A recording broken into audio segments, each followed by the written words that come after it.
देखो रिकॉर्डिंग का मैसेज का स्क्रीन शेयर है। Yes ma'am. ठीक है।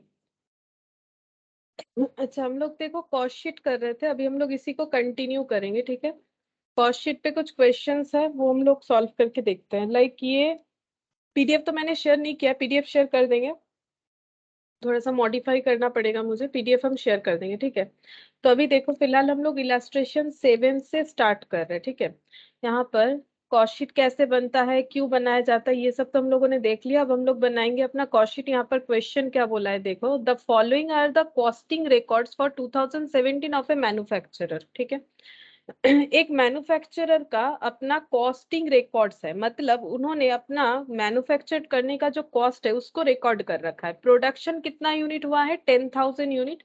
Cost of raw material 2 lakh, labour cost 1,20,000, factory overhead 80,000, office overhead 40,000, selling expense 10,000, rate of profit 25% on selling price. ये details हमें दे रखा है।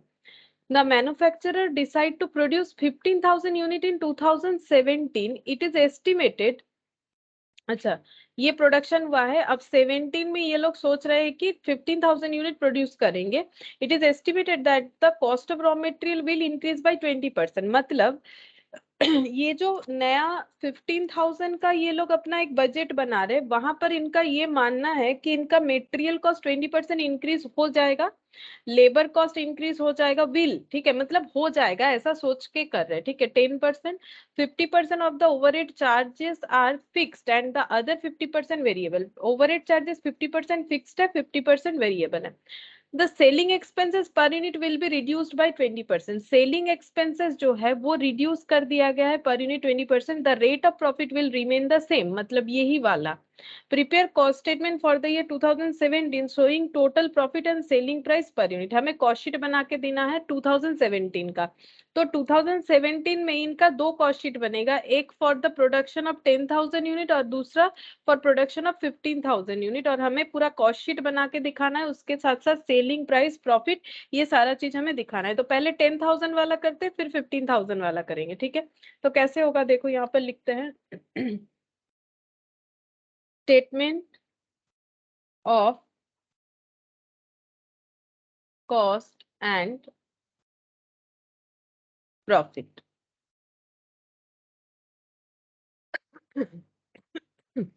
Output output for 10,000 unit. ठीक है, पहले हम लोग 10,000 यूनिट का ही बनाते हैं, अभी नेक्स्ट हम लोग 15,000 का बनाएंगे।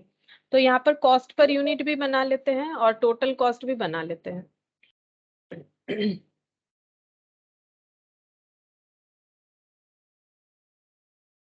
Good evening Shubhajit. Good evening ma'am. अच्छा देखो कॉस्ट पर यूनिट और टोटल कॉस्ट। ठीक है, अच्छा तो यहाँ पर सबसे पहले हम लोग को प्राइम कॉस्ट का डिटेल्स लिखना पड़ता है। प्राइम कॉस्ट इंक्लूडिंग होता है डायरेक्ट मटेरियल, डायरेक्ट लेबर। अब जब हमें रॉ मटेरियल, लेबर बताया जाए, कुछ नहीं बोला जाता है, तो हम लोग उसे डायरेक्ट ही मानते हैं। ठीक है, तो यहाँ पर लिखेंगे। हाँ स्क्रीन मैम चला स्क्रीन गया। शेयर नहीं है। अच्छा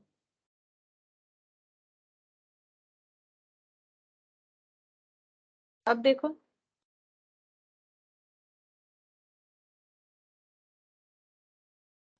यस मैम। ठीक है। Good evening Shivam. Good evening ma'am. अच्छा देखो रॉ मटेरियल, पता नहीं यार इस कुछ दिन से ऐसा हो रहा है, अब किसी को रिसीव कर रहे हैं तो अपने आप वो स्क्रीन शेयरिंग चला जा रहा है, पता नहीं। ठीक है चलो यहाँ पर बोला है कि रॉ मटेरियल, ये लिख लेते हैं, डायरेक्ट रॉ मटेरियल। अच्छा रॉ मटेरियल कितना है, 10,000 यूनिट पे 2 लाख का खर्चा हुआ है, तो कॉस्ट पर यूनिट बता सकते हो कितना होगा?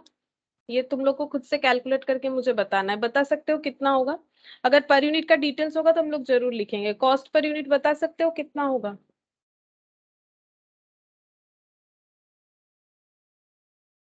Ma'am 20 rupees per unit. Divide कर दो, 10,000 से 20 हो गया। अच्छा, डायरेक्ट लेबर है 1,20,000, तो इसका भी पर यूनिट बताओ। पर यूनिट इसीलिए कर रहे हैं, ये बाद में बोला है ना इंक्रीज होगा ये सब, तो इसमें ना कैलकुलेशन करने में आसान हो जाएगा। वैसे भी सेलिंग बड़ी प्राइस पर यूनिट, हाँ सेलिंग प्राइस पर यूनिट बोला है ना, तो पर यूनिट नहीं करेंगे तो बेकार हो जाएगा हमारा फिर। चलो 12 रुपीज टोटल कर लेते हैं। प्राइम कॉस्ट का ये डिटेल्स आ जाएगा, क्योंकि हमारे पास प्राइम कॉस्ट और कुछ नहीं है जो हम लोग डायरेक्ट बोल के यहाँ पर लिख सकते हैं। तो प्राइम कॉस्ट ये हो गया 32 और ये हो जाएगा 3,20,000। अच्छा, नेक्स्ट क्या ऐड होता है? Factory overhead. ठीक है, फैक्ट्री ओवरहेड है 80,000, इसका भी यूनिट बता दो। 80,000 डिवाइडेड बाई 10 करने पे ये तो आसानी कितना 8 हो जाएगा। फैक्ट्री ओवरहेड ऐड कर दिया। यहाँ पर कुछ ज्यादा डिटेल्स नहीं था कि ओपनिंग क्लोजिंग, ये क्वेश्चन मेनली ये 15,000 का जो ट्रांसफॉर्मेशन है उसके लिए ये क्वेश्चन हमारा इंपॉर्टेंट है। तो यहाँ पर लिखेंगे फैक्ट्री ओवरहेड ऐड करने से आता है वर्क्स कॉस्ट या फिर फैक्ट्री कॉस्ट या प्रोडक्शन कॉस्ट, कुछ भी बोल सकते हो। ये हो गया 40 रुपीज और ये दोनों ऐड करने से कितना हो जाएगा? 4 लाख। 4 लाख 4 लाख। अच्छा, फैक्ट्री ओवरहेड के बाद कौन सा खर्चा आएगा? ऑफिस। ठीक है, office overhead, office over head. अच्छा, कितना आएगा? 40,000 पर यूनिट 4। टोटल में क्या लिखा जाएगा इसे? इसका नाम क्या होता है? कॉस्ट। इसका नाम क्या हो जाएगा? ये तो सिंपल क्वेश्चन है ना, इसमें नाम क्या होगा? ये वर्क्स ओवर हेड, ये होगा cost of Production. Production. Correct, cost of production. Total 4,40,000। अच्छा, सेलिंग एक्सपेंस था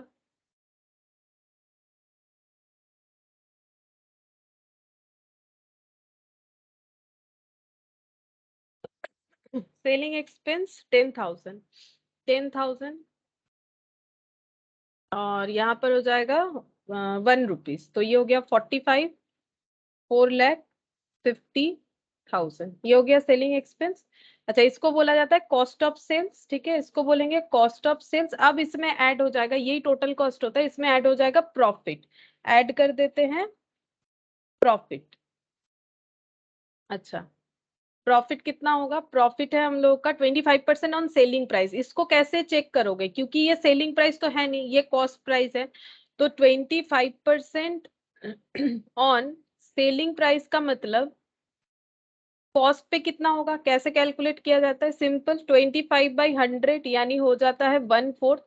1/4 ऑन कॉस्ट का मतलब है ये हो गया मेरा कॉस्ट और ये हो गया मेरा प्रॉफिट। देन इसका सेल का ट्रांसफॉर्मेशन हो जाएगा 1/5, क्योंकि अगर कोई भी चीज को हम लोग 1 रुपए प्रॉफिट में बेच देते हैं जिसका कॉस्ट 4 रुपीज है, तो उसका सेलिंग प्राइस क्या होगा? 5। ठीक है, ये ऐसा एक चीज है, ये अकाउंट्स में काम आएगा, एफएम में भी काम आ जाएगा, कहीं पर भी चेंजेस का जरूरत हो या फिर कॉस्ट में काम आएगा, हर जगह पे ये काम आता है। ठीक है, तो ये चीज दिमाग में सेट कर लो कि ये जो 25% ऑन कॉस्ट बोला है, तो 1 rupees profit on cost, then 1 rupees profit on sale पे 5 हो जाएगा। ठीक है, 5 रुपीज क्यों? क्योंकि कॉस्ट अगर 4 है, प्रॉफिट अगर 1 है, तो सेलिंग प्राइस 5 हो जाएगा। तो यहाँ पर हम लोग सेलिंग प्राइस, ओ अच्छा ये सेल दे रखा था, सॉरी सॉरी ये सेल दे रखा था, तो ये कॉस्ट हो जाएगा। तो कॉस्ट मतलब कम हो जाएगा, उल्टा हो जाएगा। सेल प्राइस मतलब कॉस्ट प्लस प्रॉफिट होता है। सेल 4 प्रॉफिट 1 तो कॉस्ट 3 हो जाएगा। ठीक है, तो on selling price that is 1/3 on cost. ठीक है, 1/3 ऑन कॉस्ट हो जाएगा। ओके, तो 1/3 मतलब कितना हो जाएगा? 45 का 1/3 पर यूनिट के पे भी निकाल लेते हैं, 15 हो जाएगा 45 का 1/3। और यहाँ पर कितना हो जाएगा? 1/3 ऑन ये प्राइस 4,50,000 मतलब 1,50,000 हो जाएगा, 1,50,000। तो टोटल हो जाएगा सेलिंग प्राइस 15 था और ये है 45, कितना होगा? 60 और ये हो जाएगा 6 लाख। ठीक है, ये है selling price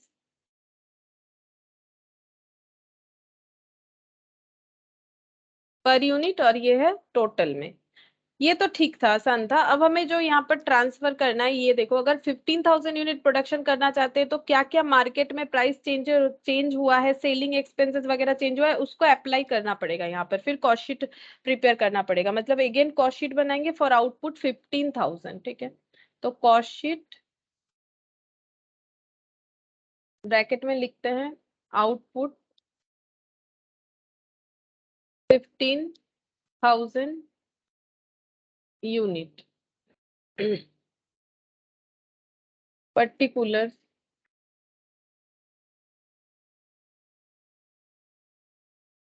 cost per unit total cost. अच्छा, सबसे पहले रॉ मटेरियल। अब यहाँ पर कॉस्ट कितना होगा रॉ मटेरियल का, जो है चार्जेस कितना होगा, कैसे बताओगे? यहाँ पर बोला था कि रॉ मटेरियल जो है वो पहले से 20% इंक्रीज हो जाएगा। तो हम लोग क्या कर सकते हैं, पहले हम लोग का था 20 रुपीज, अगर 20% इंक्रीज होगा तो कितना हो जाएगा, बता सकते हो? पहले अगर 20 था रॉ मटेरियल, क्योंकि प्रीवियस के हिसाब से ही ना बोल रहा है इंक्रीज, तो अगर 20% इंक्रीज होगा तो कॉस्ट पर यूनिट कितना हो जाएगा? 24। तो फिर टोटल कितना हो जाएगा? अभी तो 15,000 यूनिट प्रोडक्शन करना चाहते हैं, तो 24 इंटू 15 करेंगे तो हमें डायरेक्टली आंसर मिल जाएगा। कितना होगा बताओ? 3,60,000। अच्छा, डायरेक्ट लेबर का भी बताओ कितना इंक्रीज हुआ है? डायरेक्ट लेबर का इंक्रीज हो रहा है 10%। तो पहले कितना था? 12 का 10% कितना हो जाएगा? 12 पे 10% इंक्रीज होगा 1.2।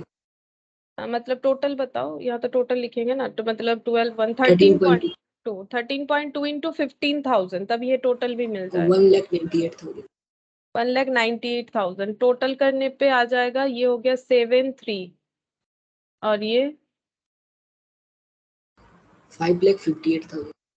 अच्छा 5,58,000। अच्छा, इसको हम लोग बोलेंगे प्राइम कॉस्ट। अच्छा, नेक्स्ट ऐड करेंगे फैक्ट्री ओवरहेड।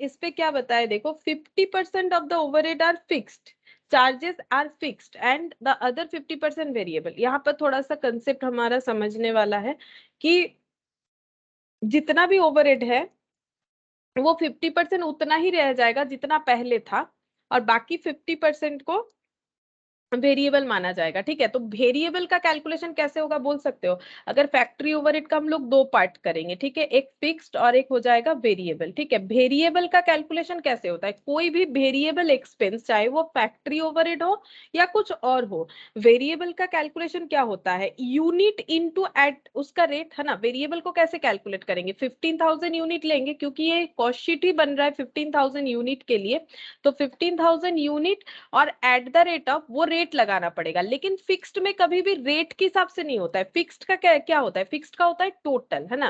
वेरिएबल को हम लोग इस तरह से कैलकुलेट करेंगे, बट फिक्स्ड का हमें टोटल लिखना पड़ता है। यही हम लोगों ने बेसिक में भी देखा है। देखो, फिक्स्ड कॉस्ट और वेरिएबल कॉस्ट क्या होता है? वेरिएबल कॉस्ट जो है वो पर यूनिट पे आइडेंटिफाई किया जाता है, लेकिन जो हमारा फिक्स्ड कॉस्ट होता है वो हम लोग का टोटल में आइडेंटिफाइबल होता है। वो पर यूनिट में एग्जैक्ट नहीं शो करेगा ना, क्योंकि जैसे किसी घर का रेंट अगर 10,000 है, 2 जन रहेगा तो 5,000, ठीक है, 4 जन रहेगा तो 2,500 इस तरह से हो जाएगा। लेकिन टोटल में तो 10,000 ही रहेगा ना, उसमें थोड़ी ना कोई चेंजेस हो रहा है, टोटल में तो 10,000 ही रहेगा। गुड इवनिंग इनकी। Good evening. अच्छा, तो फिक्स्ड में हमारा टोटल में देखना चाहिए, वेरिएबल में पर यूनिट। अब हमें कैलकुलेशन कैसे करना पड़ेगा? यहाँ पर हमारे पास लेकिन ऐसा कोई बाइफर्केशन नहीं था, हम लोगों ने कैलकुलेट किया था, हमें फैक्ट्री ओवरहेड बता दिया था, हमारे पास गिवन ये वाला डेटा था, ठीक है, उससे हम लोगों ने ये पर यूनिट खुद से कैलकुलेट किया है, ठीक है। तो इसका मतलब गिवन डेटा से फिक्स निकालेंगे, तो इसका 50% फिक्स्ड है और 50% वेरिएबल है। क्यों? क्योंकि जो गिवन डेटा है उसी से ही तो हम फिक्स्ड और वेरिएबल आइडेंटिफाई करेंगे, खुद से तो तो कर नहीं सकते हैं। तो ये मुझे तो गिवन था 80,000 का 50% फिक्स्ड हो जाएगा, 50% वेरिएबल हो जाएगा, ठीक है। ये अमाउंट में बोल रहा है, तो 50% फिक्स्ड का मतलब 40,000, ठीक है। तो पहले 40,000 लिख सकते हैं, क्योंकि मैंने पहले ही बोला कि फिक्स्ड को हम लोग टोटल में कंसिडर करते हैं, यानी हम लोग पहले लिखेंगे 40,000 यहाँ पर, ठीक है। फिर उसके बाद बताते हैं वेरिएबल को कैसे कैलकुलेट करना पड़ेगा। तो यहाँ पर लिखेंगे हम लोग का 80,000 ये क्वेश्चन में गिवन था, इसका 50%, ठीक है, इसका 50% हम लोग का हो जाएगा फिक्स्ड, और फिक्स्ड का खर्चा यहाँ पर टोटल में लिखेंगे 40,000, ठीक है, टोटल में लिख दिया 40,000। अब मुझे बताओ यहाँ पर फिक्स्ड का पर यूनिट क्या होगा, बता सकते हो? 40,000 फॉर 15,000 यूनिट, तो इसका मतलब इसका पर यूनिट क्या होगा, क्योंकि पर यूनिट जो है उस तरह से हर यूनिट पे एप्लीकेबल नहीं होगा, इसके हिसाब से कैलकुलेट करें, क्योंकि मैंने पर यूनिट का एक कॉलम रख रखा है। तो मुझे पर यूनिट बता सकते हो कितना होगा? 2.6 2.67 आ रहा है, ठीक है, 2.67 ये हो गया।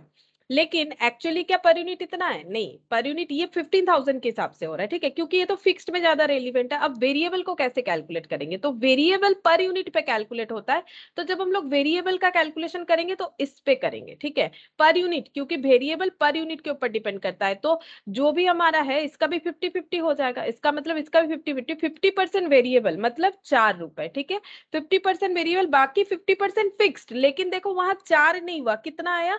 2.67। क्यों? क्योंकि ये तो 20,000 यूनिट के लिए था, वो 15,000 यूनिट के लिए था। लेकिन यहाँ देखने वाला बात ये है कि जब हम लोग फिक्स्ड को आइडेंटिफाई करेंगे तो ये टोटल के हिसाब से 50% करेंगे, ठीक है, और जब हम लोग वेरिएबल को आइडेंटिफाई करेंगे तब पर यूनिट वाला लेना चाहिए, पर यूनिट के हिसाब से 4 रुपीज होगा। तो ये यहाँ पर मेन पॉइंट था, किस तरह से हम लोग इसको फिक्स्ड और वेरिएबल में बाइफरकेट कर सकते हैं। तो यहाँ पर हो गया हम लोग का @4, ठीक है, @4, तो कितना हो जाएगा? 15, ये 4 तो यहाँ यूनिट में लिख देंगे, 15,000 इंटू 4 करके टोटल कॉलम में लिख देंगे, ये 60,000 हो जाएगा, ठीक है। अब बताओ कि टोटल फैक्ट्री कॉस्ट कितना आ रहा है?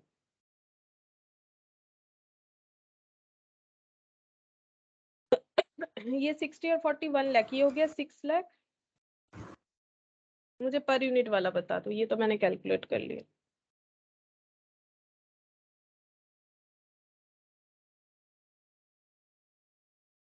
$43.87। 43.87, ये हो गया फैक्ट्री कॉस्ट, ठीक है। अब नेक्स्ट हम लोग ऐड करते हैं, नेक्स्ट खर्चा था हम लोग का 50% वेज सेलिंग एक्सपेंसेस, कहाँ चला गया? 50% ऑफ द ओवरहेड, अच्छा, हर ओवरहेड पे ऐसा ही होगा, तो फैक्ट्री ओवरहेड के बाद ऑफिस ओवरहेड भी था, तो उसका भी सेम तरीके से ही कैलकुलेट करना पड़ेगा, ठीक है। तो ऑफिस ओवरहेड, इसमें भी फिक्स्ड और वेरिएबल, ठीक है। तो फिक्स्ड और वेरिएबल, तो पहले देख लेते हैं कि फिक्स्ड कितना है। 40,000 का 50%,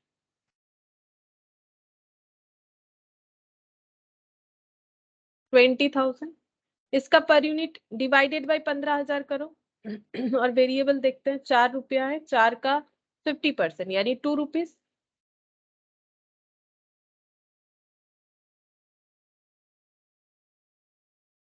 और ये कितना हो जाएगा? 20,000 डिवाइडेड बाई 15,000,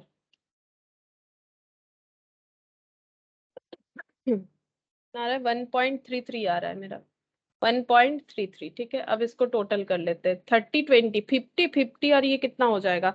ये हो गया 1 लाख, मतलब 7,08,000 हो रहा है, और ये टोटल कितना होगा? 43.87, 47.20, ठीक है। ये हो गया cost of production, cost of production. अच्छा, नेक्स्ट हमें क्या करना है, इस पे सेलिंग एक्सपेंसेस को ऐड करना पड़ेगा।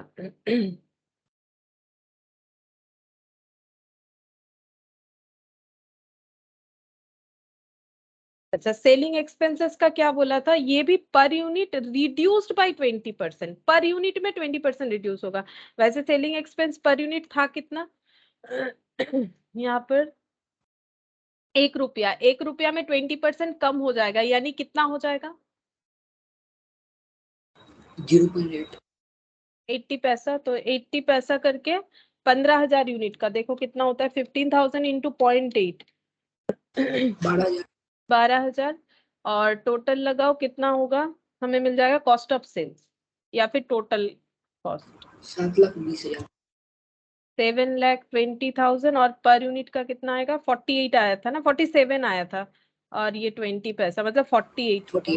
48 अब यहाँ पर प्रॉफिट ऐड करेंगे और प्रॉफिट का देखो बोला था एज इट इज, जैसे प्रीवियसली है, उसमें कोई चेंजेस नहीं है। Rate of gross profit remain the same, यानी यहाँ पर है हम लोग का 1/3 लगाना पड़ेगा, 1/3 ऑन कॉस्ट, पहले की तरह ही है सेम। 16 हाँ 16 और ये 16 इंटू 15,000 कितना हो जाएगा?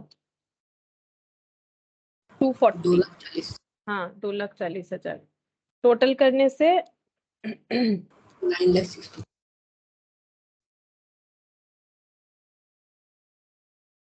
8 और 6 4 64 पर यूनिट। हाँ ये हो गया हम लोग का सेलिंग प्राइस। ठीक है, बस यही था क्वेश्चन में मेन। हमें यहाँ पर जो मेन पॉइंट था ना, ये फिक्स्ड और वेरिएबल को कैसे हम लोग बाइफरकेट कर सकते हैं, ये मुझे मतलब मेन लगा क्वेश्चन में। ठीक है, बाकी तो ये सब तुम लोग खुद से भी कैलकुलेट कर सकते हो, लेकिन फिक्स्ड वेरिएबल को कैसे बाइफरकेट करना है वो इस क्वेश्चन में इंपॉर्टेंट पॉइंट था। अच्छा नेक्स्ट हम लोग चलते हैं इलास्ट्रेशन, ये वाला करते हैं इलास्ट्रेशन 6। ठीक है, यहाँ पर क्या बोला है देखो, X Limited provides you the following figures for the year 15-16. Direct material, direct wages, production overhead. अब देखो यहाँ पर बता दिया है, इसमें 25% वेरिएबल है। ठीक है, 25% वेरिएबल है। एडमिनिस्ट्रेशन ओवरहेड 75% फिक्स्ड है। ये इसका मतलब ये टोटल है, इसमें इंक्लूडेड है। एक का वेरिएबल बता दिया, एक को फिक्स नेचर में बताया कि कितना फिक्स्ड है, तो बाकी वेरिएबल है। इसका इतना वेरिएबल है तो बाकी फिक्स्ड है। तो ये चीज देखना पड़ेगा कैसे कैलकुलेशंस होगा। Selling and distribution overhead 2/3 fix है, यहाँ परसेंटेज के जगह फ्रैक्शन में बता रखा है। सेल्स है 125 पर यूनिट। ठीक है, फिर क्या बोला है, फॉर द ईयर 2016-17, ये प्रीवियस है। देखो ये 16 है, 16-17 में एस्टिमेट किया गया है कि output and sales quantity will increase by 20%। बोल रहे हैं कि आउटपुट मतलब जो प्रोडक्शन हो रहा है उससे हम लोग कितना इंक्रीज करेंगे? 20%। और सेल्स क्वांटिटी वो भी 20% इंक्रीज करेंगे by incurring additional advertisement expenses of 45,200। और इसके लिए एडवर्टाइजमेंट का खर्चा हम लोग 45,200 बढ़ाएंगे। Material price will go up, material का प्राइस 10% बढ़ जाएगा, ऐसा इनका मानना है। ठीक है, तो उसी हिसाब से एस्टिमेटेड बेसिस पे ही हमारा बनेगा। अच्छा फिर नीचे देखते क्या बोल रखा है, यहाँ पर बोल रहा है कि wages rate will go up, wages भी बढ़ सकता है 5% along with increase in overall direct labour efficiency by 12%। अब यहाँ पर दो पॉइंट दिया है, एक तो बोल रहा है कि लेबर का रेट बढ़ेगा और उसके साथ साथ लेबर का एफिशिएंसी भी बढ़ेगा। ठीक है, एफिशिएंसी बढ़ने का मतलब है कि जो काम पहले करने में, मान लो कि किसी को 12% मतलब 12/100, मान लो कोई भी एक टास्क को करने में अगर किसी को 100 आवर लगता था फॉर एग्जाम्पल, तो अभी 12 आवर कम लगेगा क्योंकि 12% एफिशिएंट है। एफिशिएंसी बढ़ रहा है 12% का मतलब तो यही हो गया ना कि सेम प्रोडक्शन कम टाइम में होगा या फिर उसी टाइम में ज्यादा प्रोडक्शन होगा। कैसे भी डिफाइन करो, अगर तुम लोगों का एफिशिएंसी बढ़ रहा है, मान लो लिखने का, तो 3 घंटे का जो एग्जाम है वो ऐसा, मतलब हम दोनों तरह से बोल सकते हैं कि तुम लोगों ने 3 घंटे का एग्जाम 2 घंटे में कंप्लीट कर दिया तो भी एफिशिएंट बता सकते हैं। या फिर ऐसा भी हम डिफाइन कर सकते हैं कि 3 घंटे में तुम लोग को 100 मार्क्स का आंसर देना था, वहां पर और का भी ऑप्शन था, तुम लोगों ने सारे क्वेश्चन का आंसर दे दिया, मतलब जो ऑप्शन में और, तो मतलब लगभग 130 मार्क्स का तुम लोगों ने आंसर दे दिया, तो भी हम बोलेंगे तुम लोग 3 घंटे में 130 मार्क्स दे दिए हो, इसका मतलब तुम लोग एफिशिएंट। तो एफिशिएंट को हम लोग दो तरह से बोल सकते हैं, या तो उसी टाइम में हम लोगों ने ज्यादा प्रोडक्शन किया है मतलब वर्कर ने, या फिर हम लोगों का उसी टाइम मतलब उसी टाइम में क्या हुआ, या तो ज्यादा प्रोडक्शन हुआ है या फिर हम लोग का टाइम कम लगा है। ठीक है, टाइम कम लगा है जितना हम लोग प्रोडक्शन कर रहे थे उसको करने में। ठीक है, अच्छा अब यहाँ पर क्या बोल रहा है, variable overhead are increased by 5%, fixed production overhead will increase by 33 and 1/3%। फिर बोला है calculate the cost of sales for the year 2015-16 and 16-17। Cost of sales calculate करने बोला है, मतलब लगभग टोटल सेल तक हमें कैलकुलेट करना है। कॉस्ट ऑफ सेल्स कैसे आएगा, प्राइम कॉस्ट, फिर उसमें फैक्ट्री ओवरहेड, एडमिनिस्ट्रेशन ओवरहेड, सारी चीजों को ऐड करके कॉस्ट ऑफ सेल्स आएगा, दोनों का ही कैलकुलेट करने बोला है। फिर नेक्स्ट बोला है find out the new selling price for the year 16-17 और कुछ कंडीशंस दे दिया है, ठीक है। तो पहले हम लोग पॉइंट ए कर लेते हैं, उसके बाद पॉइंट बी देखते हैं।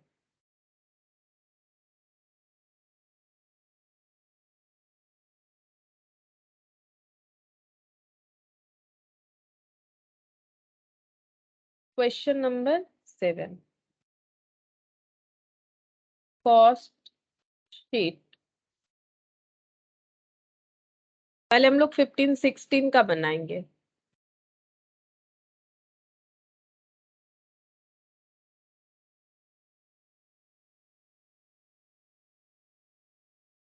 पर्टिकुलर्स,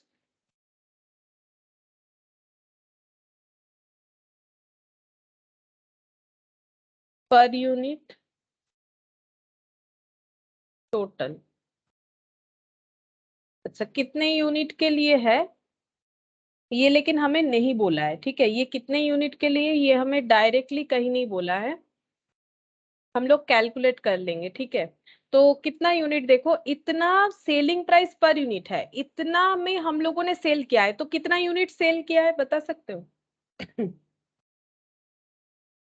इससे तो बैक कैलकुलेशन करके निकाल सकते हैं ना, कि अगर 25 लाख 25 लाख का सेल है। हाँ, कितना हो रहा है? 2000। 2000 ना, 20,000 हो रहा है। मेरा तो 20,000 आ रहा है, देखते हैं।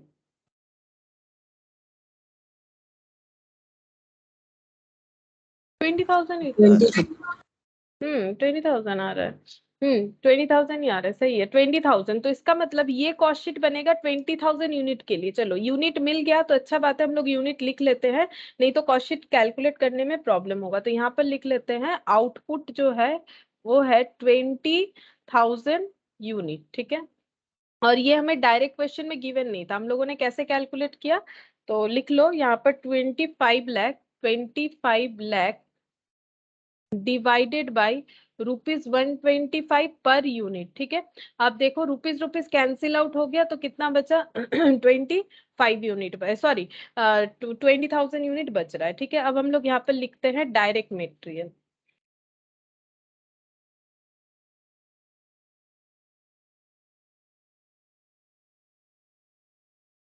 ये बताए 3,20,000।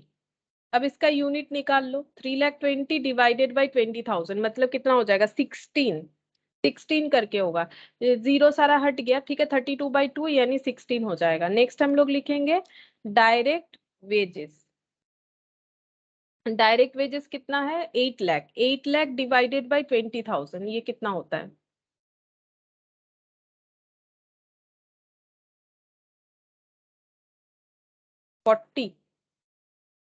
40 रुपीज हो गया। टोटल करते हैं, प्राइम कॉस्ट 56,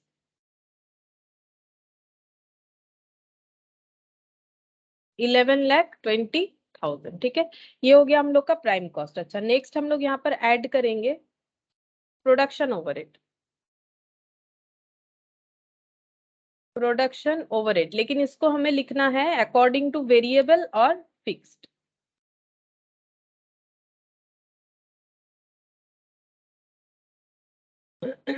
वेरिएबल और फिक्स्ड, वेरिएबल है 25%, ठीक है।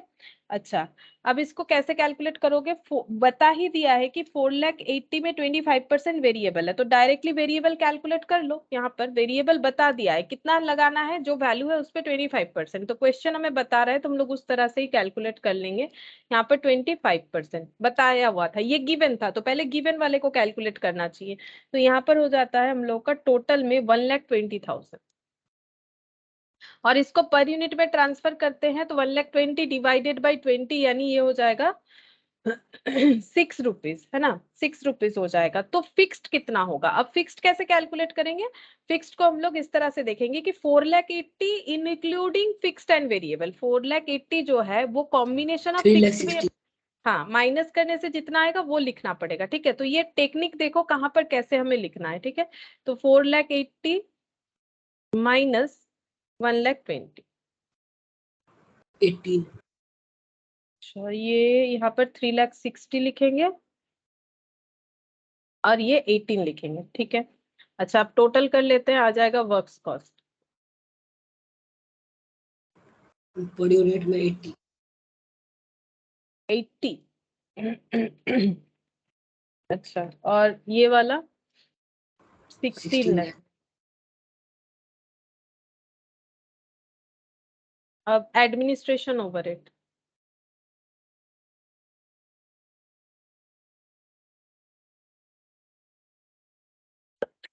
इसमें भी बोला है फिक्स्ड और वेरिएबल, ठीक है। तो पहले हम लोग फिक्स्ड लिखेंगे क्योंकि फिक्स्ड के हिसाब से हमें कैलकुलेट करने के लिए बोला है, ठीक है। तो फिक्स्ड हम लोग का 75%, तो 1,60,000 का 75%,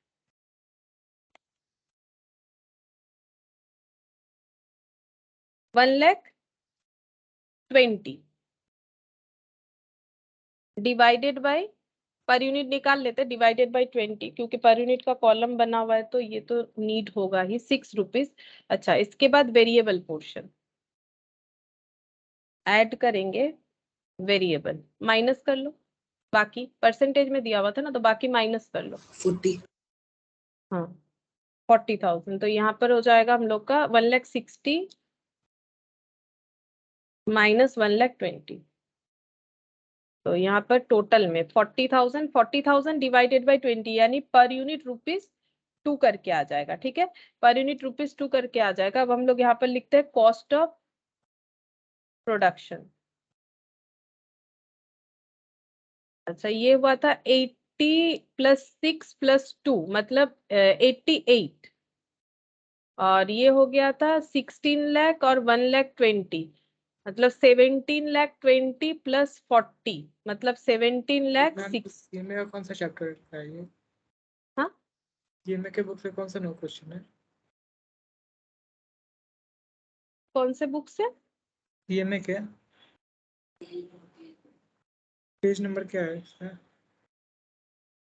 ये मैंने दूसरे जगह से दिया है, तुम लोग के मैट से नहीं दिया है। तुम लोग का मैट वाला क्वेश्चन है जो लास्ट दिन करवाया था, वो उसके बाद भी और ऐड है, वो करवा देंगे। ये मैंने दूसरे जगह से लिया है, सीएमए से है। वो ओल्ड बुक का है, तुम्हें नहीं मिलेगा न्यू बुक में। मुझे पेज नंबर याद नहीं है, मुझे पेज नंबर याद नहीं रहता, मेरा किया हुआ है, रेडी किया हुआ रहता है, हम उसी से करवाते हैं। अभी पेज नंबर तो मुझे याद नहीं है।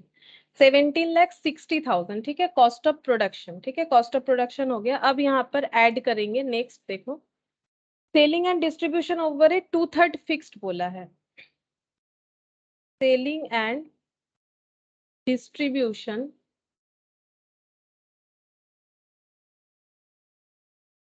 ओवरहेड फिक्स्ड, फिक्स्ड और वेरिएबल। फिक्स्ड में देखो कितना है, 2/3 फिक्स्ड है, ठीक है, 2,40,000 का 2/3 फिक्स्ड है। तो कितना हो जाएगा, 1,60,000, ठीक है। अच्छा, तो वेरिएबल बाकी बचा हुआ, तो ये 1,60,000 पहले इसका पर यूनिट ट्रांसफर कर लेते हैं। 1,60,000 डिवाइडेड बाई कितना हो जाएगा, 20, तो ये हो गया 8 रुपीज, ठीक है। और वेरिएबल कितना हो जाएगा, 80,000। हाँ, 80,000 डिवाइडेड बाई 20,000, तो ये कितना हो जाएगा, 4 रुपीज, ठीक है, 4 रुपीज। अब टोटल कर लगाओ कितना होता है, 17,60,000, 1,60,000 और 80,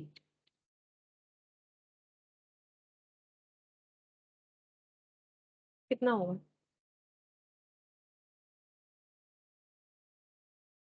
1,76,40, 120 लाख।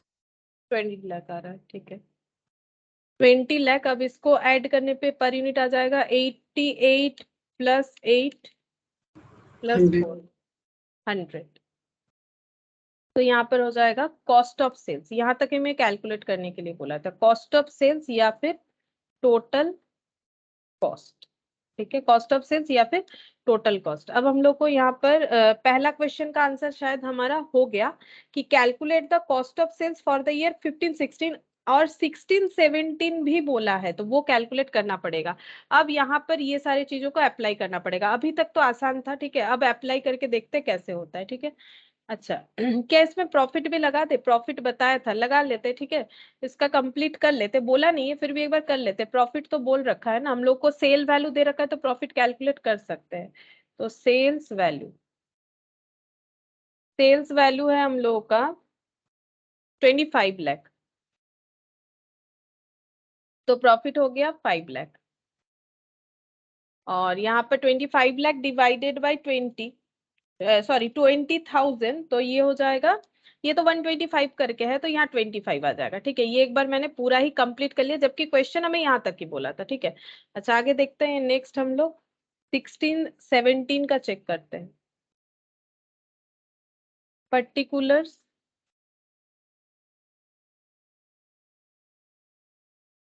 और cost per unit total.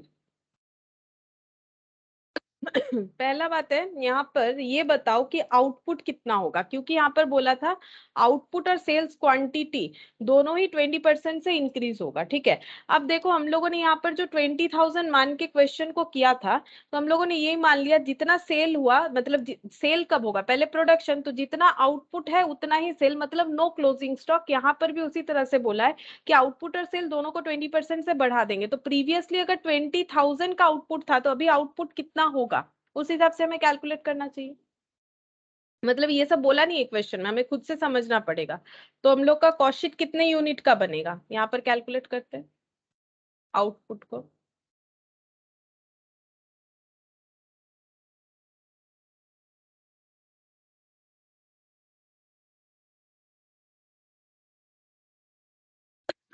Output कितना हो जाएगा? आउटपुट हो जाएगा 20,000 प्रीवियसली था प्लस 20,000 का 20%, यानी कि 24,000, ठीक है। 24,000 पे कैलकुलेट करना पड़ेगा, ठीक है।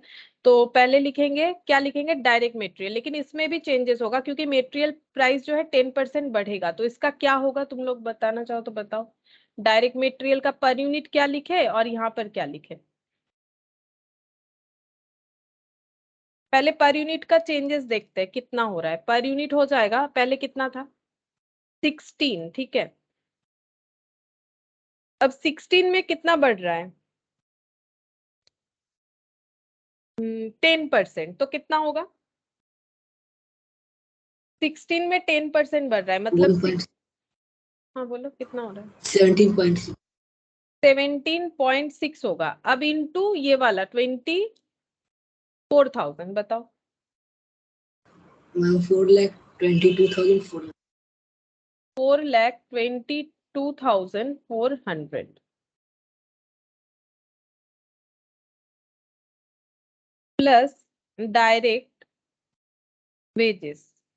डायरेक्ट वेजेस जो है वो कितना था, चेक करते हैं, 40 था। अच्छा अब उसमें कुछ चेंजेस है कि नहीं देखते हैं।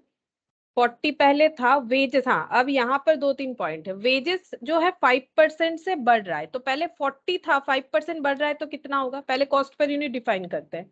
40 था, 42 42 हो जाएगा, ठीक है। अच्छा 42 रुपीज हो गया पर यूनिट। मतलब अब हम लोग एक यूनिट प्रोडक्शन के लिए 42 रुपीज देंगे, लेकिन हमारा प्रोडक्शन कैपेसिटी भी बढ़ रहा है क्योंकि लेबर ने अपना एफिशिएंसी बढ़ा दिया है, ठीक है। तो अगर मान लो कि एफिशिएंसी कुछ चेंज नहीं होता, मींस क्वेश्चन में अगर ये पोर्शन नहीं रहता तो हम लोग का आंसर कितना होता, अगर क्वेश्चन में ये पोर्शन नहीं होता तो हम लोग का आंसर क्या होता बता सकते हो, मतलब यहाँ पर टोटल कॉस्ट कितना होता। तब हम लोग कुछ इस तरह से करते 42 इंटू कैसे करते, 42 इंटू 24,000, ठीक है। तो इसका मतलब हम लोग 10,08,000 का कॉस्ट बियर करते हैं, ठीक है। अब यहाँ पर क्या हो रहा है, क्योंकि एफिशिएंसी बढ़ा है तो 42 रुपीज पेमेंट करने पे हमें 24,000 यूनिट से ज्यादा प्रोडक्शन मिलेगा, ठीक है। अब हम लोग इसको कैसे डिफाइन करेंगे, देखो इसको हम लोग को इस तरह से करना है कि यहाँ पर ही करके दिखा देते हैं, ठीक है। यहाँ एक वर्किंग नोट करके दिखा देते हैं। इसमें लगभग मेरा ये पेज रख ही देते हैं, ये पेज रख देते हैं, यहाँ पर करके दिखाते हैं वर्किंग नोट। 42 इंटू 24,000 यूनिट, तो ये वैल्यू हो रहा है 1008 और 30, ठीक है। तो 10,08,000, ठीक है, 10,08,000 रुपीज का जो है ये हम लोग का वेजेस पे करना पड़ेगा, लेकिन इसके बदले हमें 12% एफिशिएंसी ज्यादा मिल रहा है। मतलब ये पेमेंट हो रहा है किसके बिहाफ में? ये पेमेंट हो रहा है 112 एफिशिएंसी के बिहाफ में, ठीक है। इसका मतलब अगर हम दो कॉलम करते हैं, लाइक मैंने यहाँ पर लिखा एफिशिएंसी, ठीक है, एफिशिएंसी अगर 112 है तो हमारा पेमेंट कितना हो रहा है? 100830, ठीक है। तो अगर एफिशिएंसी 100% है, मतलब 12% इंक्रीज नहीं होता है, देन हम लोग का पेमेंट कितना हो जाएगा? चेक करते हैं कितना हो रहा है। डिवाइडेड बाई 112 इंटू 100, तो ये हो गया 9 लाख। समझाते हैं ये मैंने ऐसा क्यों किया। अगर सोचो, अगर हम लोग 42 रुपीज पर यूनिट पे अगर हम लोग पेमेंट करेंगे तो क्या हमें आउटपुट 24,000 यूनिट ही मिलेगा या उससे ज्यादा मिलेगा? अगर हम लोगों का वेजेस बढ़ाने से एफिशिएंसी बढ़ जाएगा, तो अगर हम लोग एक यूनिट पे 42 रुपीज पे कर रहे हैं जो कि increased value of wages per unit है, तो क्या हमें आउटपुट इतना ही मिलेगा या इससे ज्यादा मिलेगा? ये बताओ। ज्यादा मिलेगा। ज्यादा मिलेगा, ठीक है। लेकिन हमें ये कॉस्ट शीट कितने के ऊपर बनाना है? क्या 24,000 के ऊपर बनाना है या उससे ज्यादा के लिए बनाना है? 24,000। 24,000 के लिए ही हमें इस कॉस्ट शीट को बनाना है, ठीक है। हम लोग उससे ज्यादा के लिए नहीं कर सकते। मतलब जो रेट लिखा हुआ है वो तो एक यूनिट में ज्यादा प्रोडक्शन देगा, ठीक है, नॉट 24,000। मतलब 24,000 के हिसाब से हम लोग इसे ऐड पर नहीं कर सकते। इसीलिए मैंने क्या किया, मैंने यहाँ पर ये दिखाया कि अगर हम लोग 112 एफिशिएंसी दिखाएंगे तो हमें इतना पेमेंट करना पड़ेगा, जबकि हम लोग अगर 100% एफिशिएंसी पे ही चलते हैं तो हमें 9 लाख पेमेंट करना पड़ेगा। इससे ऑटोमेटिकली वो 24,000 यूनिट में कन्वर्ट हुआ। या फिर और एक तरीके से कर सकते हैं, और एक तरीके से कर सकते हैं, अगर हम लोगों का एफिशिएंसी 12% बढ़ रहा है तो हमारा आउटपुट कितना हो जाएगा? 24,000 से 24,000 पे 12% ज्यादा, तो कितना हो जाएगा? 24,000 इंटू 12% प्लस इक्वल टू, मतलब 26,880, ये हो जाएगा, ठीक है। ये इतना आउटपुट हो जाएगा। लेकिन हमें तो इतना आउटपुट नहीं चाहिए, हमें इतना आउटपुट नहीं चाहिए। अगर हमारा वेजेस बढ़ रहा है तो एफिशिएंसी भी इतना बढ़ जाएगा, यानी 26,000, ये यूनिट है, मैंने रुपीस क्यों कर दिया, 26,880 यूनिट हमारा टोटल प्रोडक्शन फिर आ जाएगा अगर हम लोग 42 करके रेट हम लोग दिखाते हैं तो, ठीक है। तो 42,000 करके रेट दिखाएंगे तो हमारा इतना प्रोडक्शन होगा, प्रोडक्शन यूनिट इतना हो जाएगा, ठीक है। लेकिन हमें क्या करना है, हमें दोनों चीज को एक साथ हम लोग नहीं कर पाएंगे। क्यों नहीं कर पाएंगे? क्योंकि अगर हम लोग अपना एफिशिएंसी लेवल बढ़ाते हैं तो ऑटोमेटिकली आउटपुट बढ़ जाएगा, ठीक है। तो ये एक्चुअली जब 112 एफिशिएंसी दिखाएंगे ना तो वो आउटपुट हम लोग का 26,880 का होगा, और ये जब 100 दिखाएंगे एफिशिएंसी तो वो आउटपुट हम लोग का 24,000 यूनिट का होगा, ठीक है। तो ये 112 एफिशिएंसी होने पे इतना आउटपुट होगा और पेमेंट उस हिसाब से हो रहा है। तो हम लोगों ने क्या किया, हम लोगों ने अपने आउटपुट को 24,000 में दिखाना है, क्योंकि कॉस्ट शीट तो 24,000 का बनना है। तो 24,000 के लिए हम लोगों ने वही एफिशिएंसी जो है, अगर मतलब एक्स्ट्रा एफिशिएंसी दिखाएंगे तो प्रोडक्शन भी बढ़ जाएगा ना, तो हम लोगों ने एफिशिएंसी को 100 ही रखा।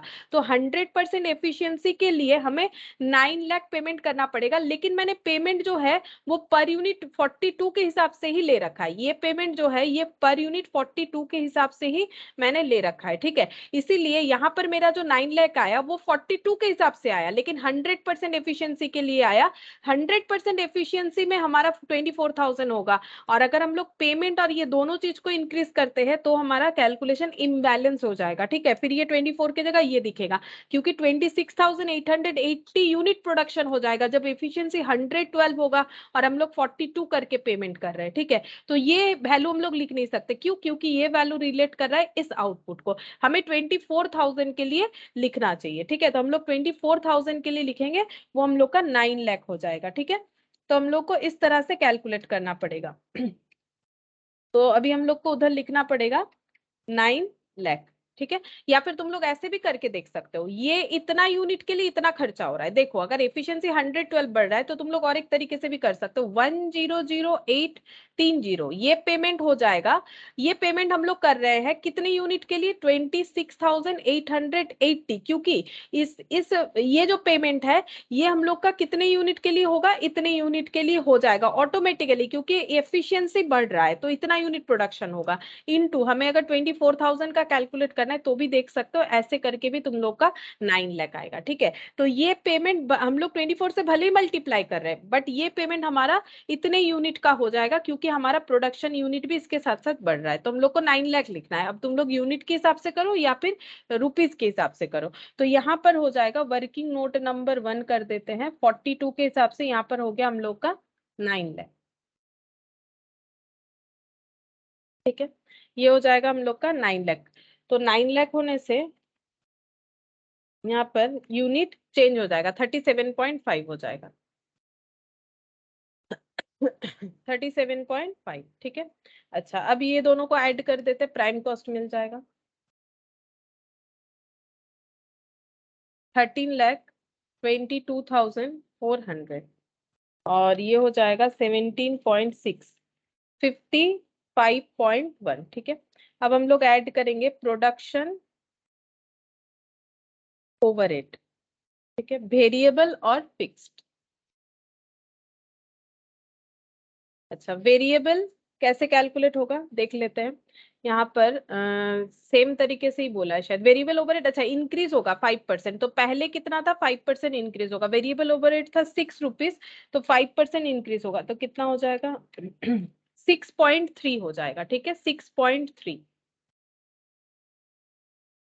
6.3 इंटू 24,000, तो ये हो जाएगा 1,51,200, ठीक है। नेक्स्ट हम लोग फिक्स्ड वाला पोर्शन लेंगे।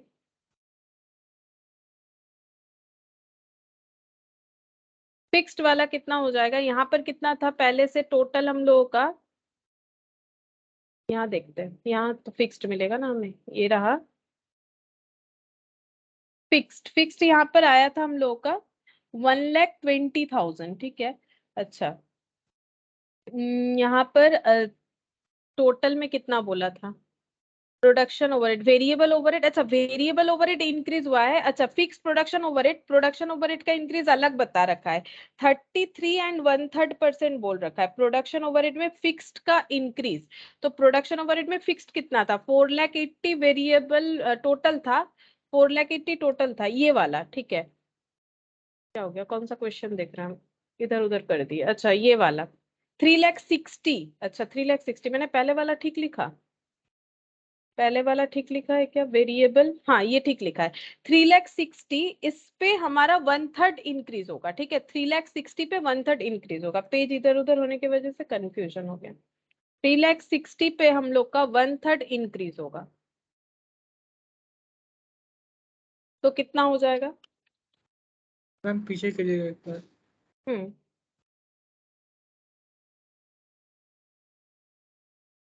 4,80,000 होगा फिर। ठीक है लिखा, मुझे लग रहा है मैंने गलत अमाउंट तो नहीं लिख दिया। 4,80,000 होगा। हो गया मैम। तो 4,80,000 हो रहा है हम लोगों का टोटल में, ठीक है। टोटल में 4,80,000 हो रहा है, डिवाइडेड बाई 24 करना पड़ेगा, तब जाके पर यूनिट वाला मिलेगा, जो कि आया 20 रुपीज, ठीक है। अब इसको टोटल करते हैं, टोटल करने से हमें क्या मिलेगा? फैक्ट्री कॉस्ट, ठीक है। फैक्ट्री कॉस्ट अब टोटल कर लेते हैं। यहाँ पर कितना हो जाएगा? 20 प्लस 6.3 प्लस 55.1, तो ये हो रहा है 81.4 हो रहा है, 21.4 और ये हो गया 4,80,000 4,80,000 151200 1322 तो ये हो गया 19,53,600 ठीक है। ये हो गया 19,53,600 ठीक है। ये वैल्यू आ रहा है फैक्ट्री कॉस्ट। अच्छा अभी भी बाकी है हम लोग का। नेक्स्ट हो जाएगा एडमिनिस्ट्रेशन ओवरहेड ठीक है। इस पे भी वेरिएबल और फिक्स्ड जाएगा। देखते हैं इस पे क्या चेंजेस बोल रखा है। एडमिनिस्ट्रेशन अच्छा एडमिनिस्ट्रेशन अलग से कुछ नहीं बोला है। जो भी ओवरहेड वेरिएबल नेचर का है 5% बढ़ेगा, फिक्स नेचर का है 33 एंड 1/3% बढ़ेगा ठीक है। तो वेरिएबल का हम लोग देखते हैं यहाँ एडमिनिस्ट्रेशन, ये वाला शायद वेरिएबल है, देख लेते हैं यहाँ पर क्या लिखा था। हाँ एडमिनिस्ट्रेशन, ये हो गया वेरिएबल 2 है। अच्छा 2 रुपीज पे हमारा कितना बढ़ेगा 5%, तो 2 पे 5% इंक्रीज करो 10 पैसा होता है यानी 2.1 हो जाएगा ठीक है। तो ये हो गया 2.1 और इंटू 24,000 तो चेक करते कितना होगा 50,400। अच्छा अब हम लोग लिखेंगे फिक्स्ड। फिक्स्ड का कितना हो जाएगा, फिक्स्ड का 1/3 करके इंक्रीज होगा जो भी अमाउंट है, और ये अमाउंट है 1,20,000 पे 1/3 करके इंक्रीज होगा ऐसा बोला है। चेक करते हैं फिक्स्ड। अच्छा यहाँ देखो अब नया चीज, ये वेरिएबल ओवरहेड दोनों पे एप्लीकेबल होगा क्योंकि वेरिएबल के आगे हमें प्रोडक्शन या एडमिनिस्ट्रेशन नहीं लिखा था, बट ये फिक्स्ड के बाद देखो लिखा है production overhead. Fixed production overhead का ही सिर्फ इंक्रीज हो रहा है, एडमिनिस्ट्रेशन का इसका मतलब नहीं हो रहा है क्योंकि एडमिनिस्ट्रेशन के बारे में तो कुछ बोला नहीं है।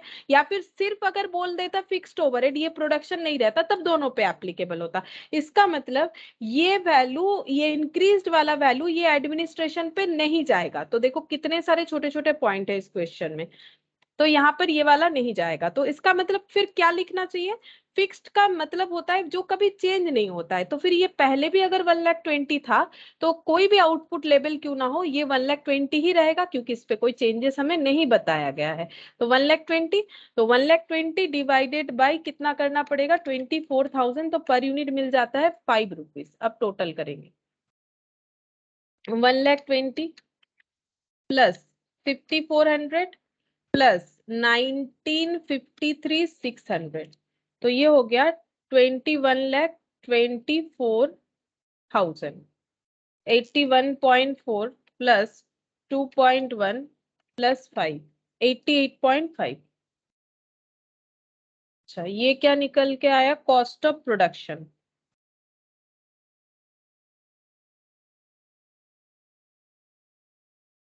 अच्छा अब यहाँ पर ऐड करेंगे सेलिंग एंड डिस्ट्रीब्यूशन ओवरहेड। इसमें भी फिक्स्ड वेरिएबल का बात है ठीक है। 2/3 फिक्स्ड है तो फिक्स्ड ही रहेगा क्योंकि इस पे चेंजेस नहीं बताए, लेकिन वेरिएबल पोर्शन 5% बढ़ जाएगा ठीक है। तो फिक्स्ड को फिक्स्ड ही लगते हैं, यहाँ पर लिख दिया फिक्स्ड। तो पहले जितना था अभी भी उतना ही रहेगा। फिक्स्ड पहले था 160, अभी भी 160 ही होगा। 1,60,000 डिवाइडेड बाई 24,000 तो ये पर यूनिट में आता है 6.66, मतलब 6.67 लिख दिया। और वेरिएबल का इंक्रीज होगा, वेरिएबल कितना है, वेरिएबल है 4 रुपया ठीक है। 4 रुपीज का इंक्रीज होगा कितना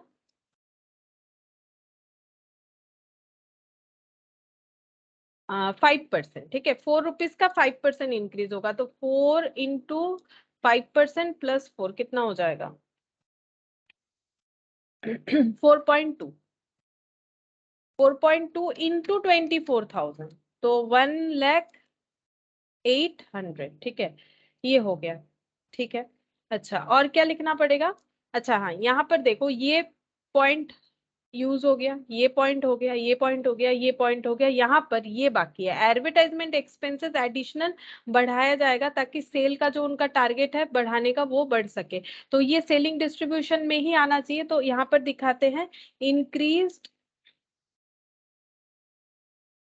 एडमिनिस्ट्रेशन ओवरहेड, सॉरी एडवर्टाइजमेंट, मैंने एडमिनिस्ट्रेशन लिख दिया गलती से, एडवर्टाइजमेंट ओवरहेड। अच्छा ये कितना है 45,200 ठीक है। 45 200 पर यूनिट भी कैलकुलेट कर सकते हैं। 45,200 डिवाइडेड बाय 24,000 मतलब पॉइंट में आया, ठीक आया क्या? हाथ लग गया मेरा कैलकुलेटर में। 45,200 डिवाइडेड बाय 24,000, हाँ पॉइंट में ही आ रहा है, 1.883 आ रहा है। तो ये मैंने लिख लिया। अब चेक हो जाएगा हम लोग का कॉस्ट ऑफ सेल्स।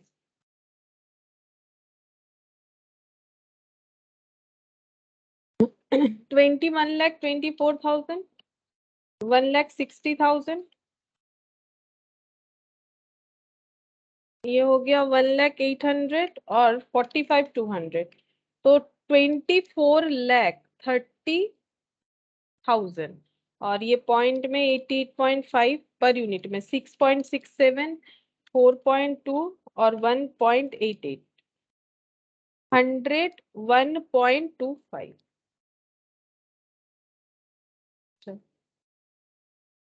बस ये वाला तो हम लोग का कैलकुलेशन हो गया पहला पॉइंट ए। अभी पॉइंट बी बाकी है। बोल रहे हैं कि find out the new selling price for the year 16-17 if the same amount of profit is to be earned as in 15-16। 15-16 में जितना प्रॉफिट अर्न किए थे उतना ही अगर करेंगे तो सेलिंग प्राइस कितना होगा। तो यहाँ पर एक एक पॉइंट करके दिखा देते हैं। सेलिंग प्राइस हमेशा कैसे डिफाइन किया जाता है? सेलिंग प्राइस का मतलब होता है कॉस्ट प्लस प्रॉफिट। अच्छा, सेलिंग प्राइस कितना होगा अगर हम लोगों का यहाँ पर 16-17 बोला है, कॉस्ट है 24,30,000,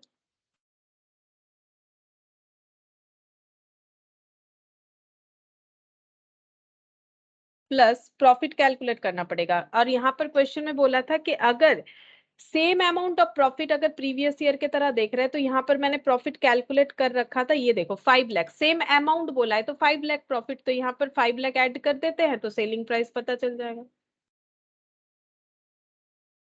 ये हो गया 29,30,000। मैम पीछे कीजिएगा।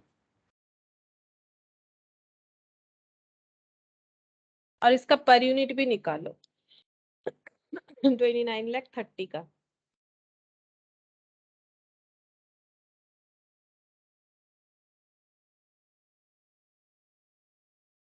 हो गया मैम। 29,30,000 का पर यूनिट भी निकालो कितना होगा। और ये कितने यूनिट के लिए बन रहा था? 24,000, तो इसका पर यूनिट कितना होगा? तो selling price per unit 29,30 divided by 24,000 unit, तो पर यूनिट भी कैलकुलेट होके आ जाएगा। वैसे डायरेक्टली तो कुछ बोला नहीं है पर यूनिट कैलकुलेट करने के लिए, फिर भी ठीक है हम लोग कैलकुलेट कर लेते हैं। रुपीस पर यूनिट कितना हो जाएगा? 29,30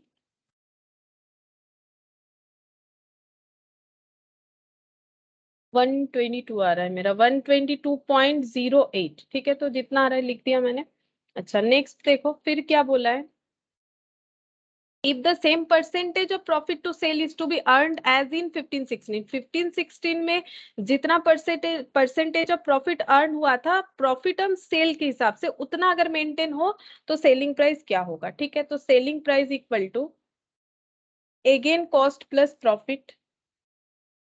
कॉस्ट वही वाला रहेगा 24,30,000, ठीक है। और प्रॉफिट का परसेंटेज देखना पड़ेगा, तो परसेंटेज इस पे एप्लीकेबल हो जाएगा इनटू।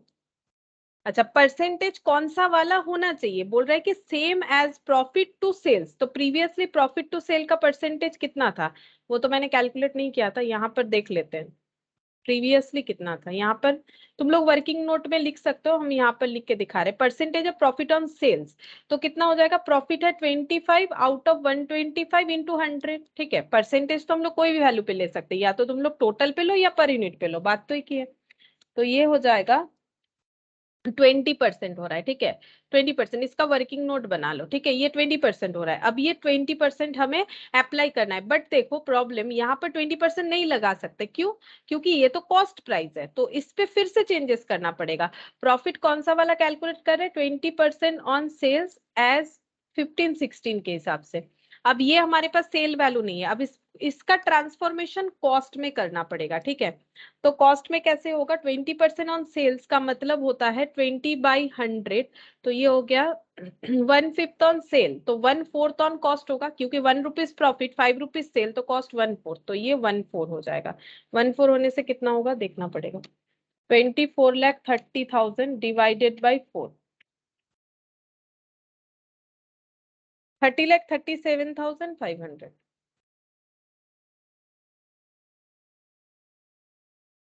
सेलिंग प्राइस, अब सेलिंग प्राइस पर यूनिट,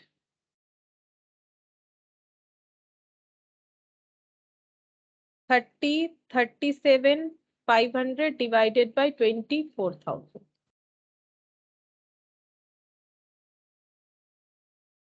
126.56 आ रहा है, रुपीज 126.56 आ रहा है पर यूनिट। अच्छा, और कुछ बोला था, हाँ और भी बोला है 3 और 4, और भी 2 पॉइंट है। If the existing percentage of profit to sales is to be increased by 25%, अब बोल रहा है अगर 25% से इंक्रीज हो जाता है प्रॉफिट टू सेल्स तो क्या होगा, ठीक है देखते हैं, तब सेलिंग प्राइस कितना होगा यही पूछ रहा है।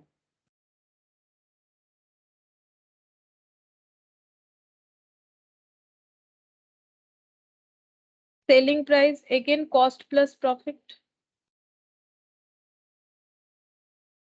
कॉस्ट हो रहा है 24,30,000, प्रॉफिट हो जाएगा 24,30,000।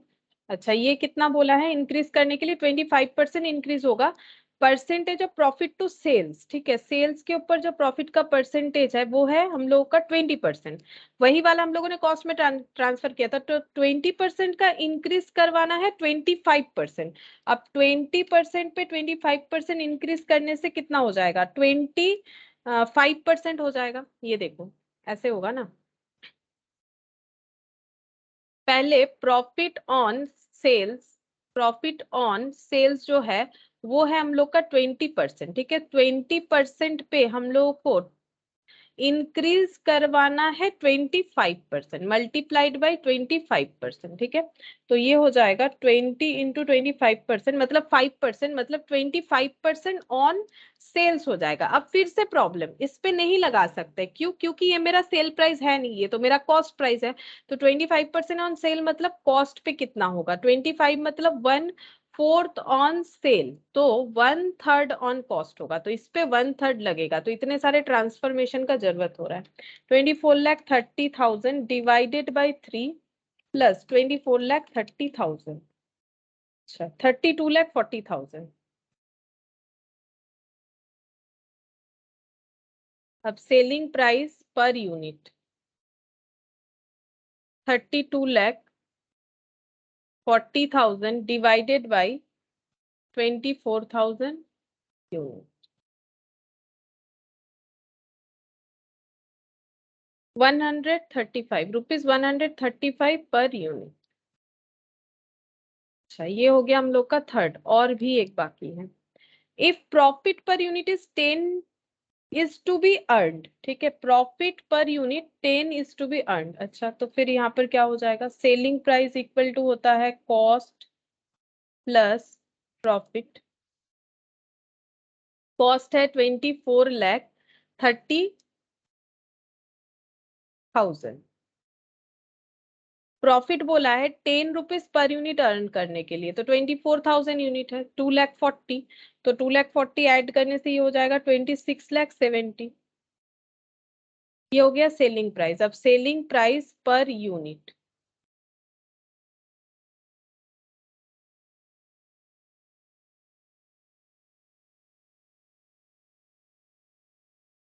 Rupees 27,70,000 divided by 24,000 unit,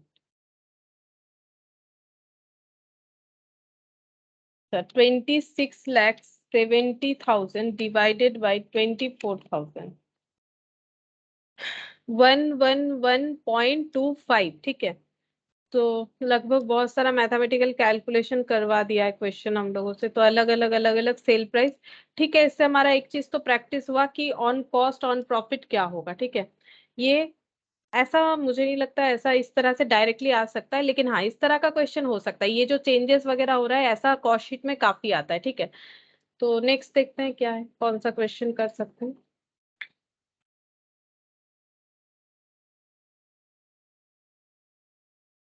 next हम लोग करते हैं, चलो क्वेश्चन नंबर 1 करते हैं, ठीक है।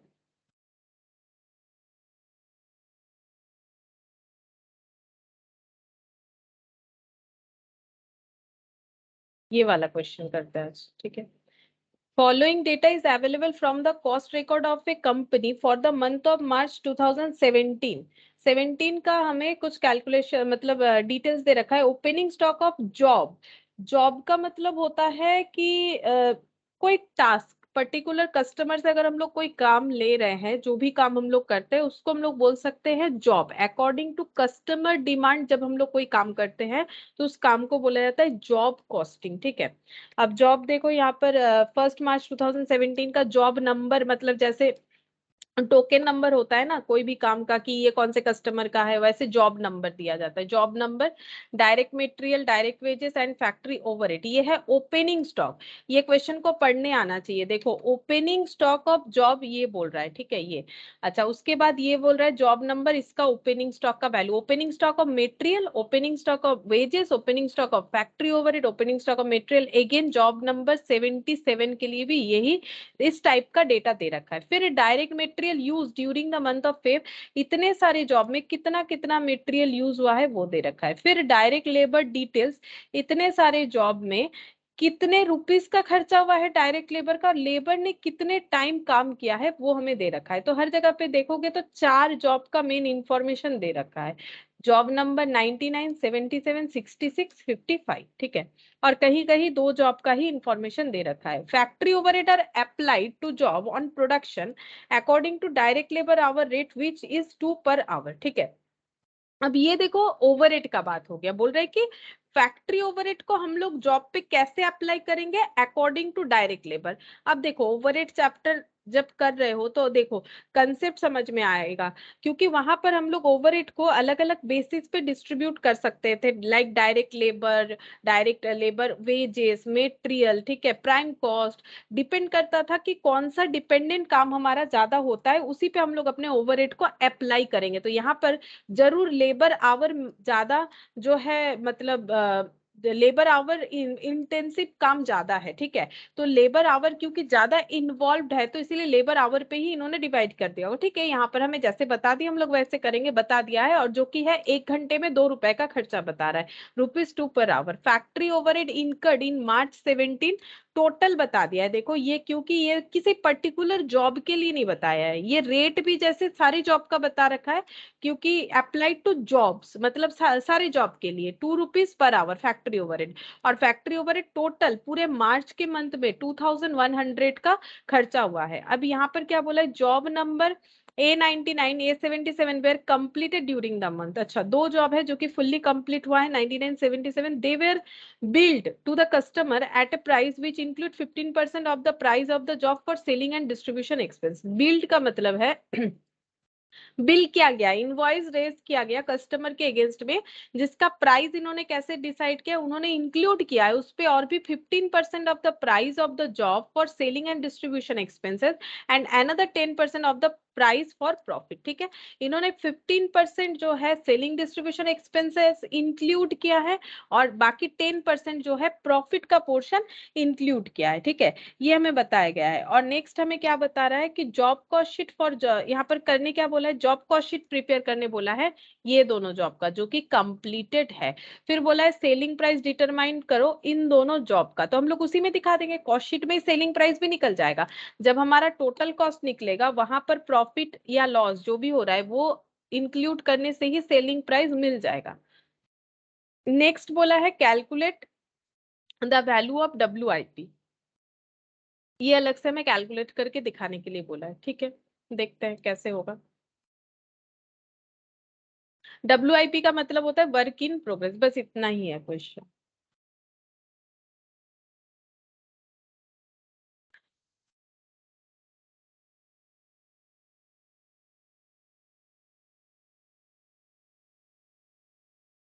Question number 1। अच्छा, यहाँ पर लिख लेते हैं job cost sheet for the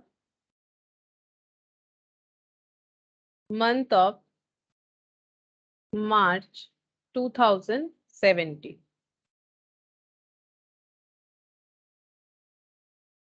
सबसे पहले यहाँ पर लिख लेते हैं, दो जॉब बनेगा, जॉब A 77 और 99।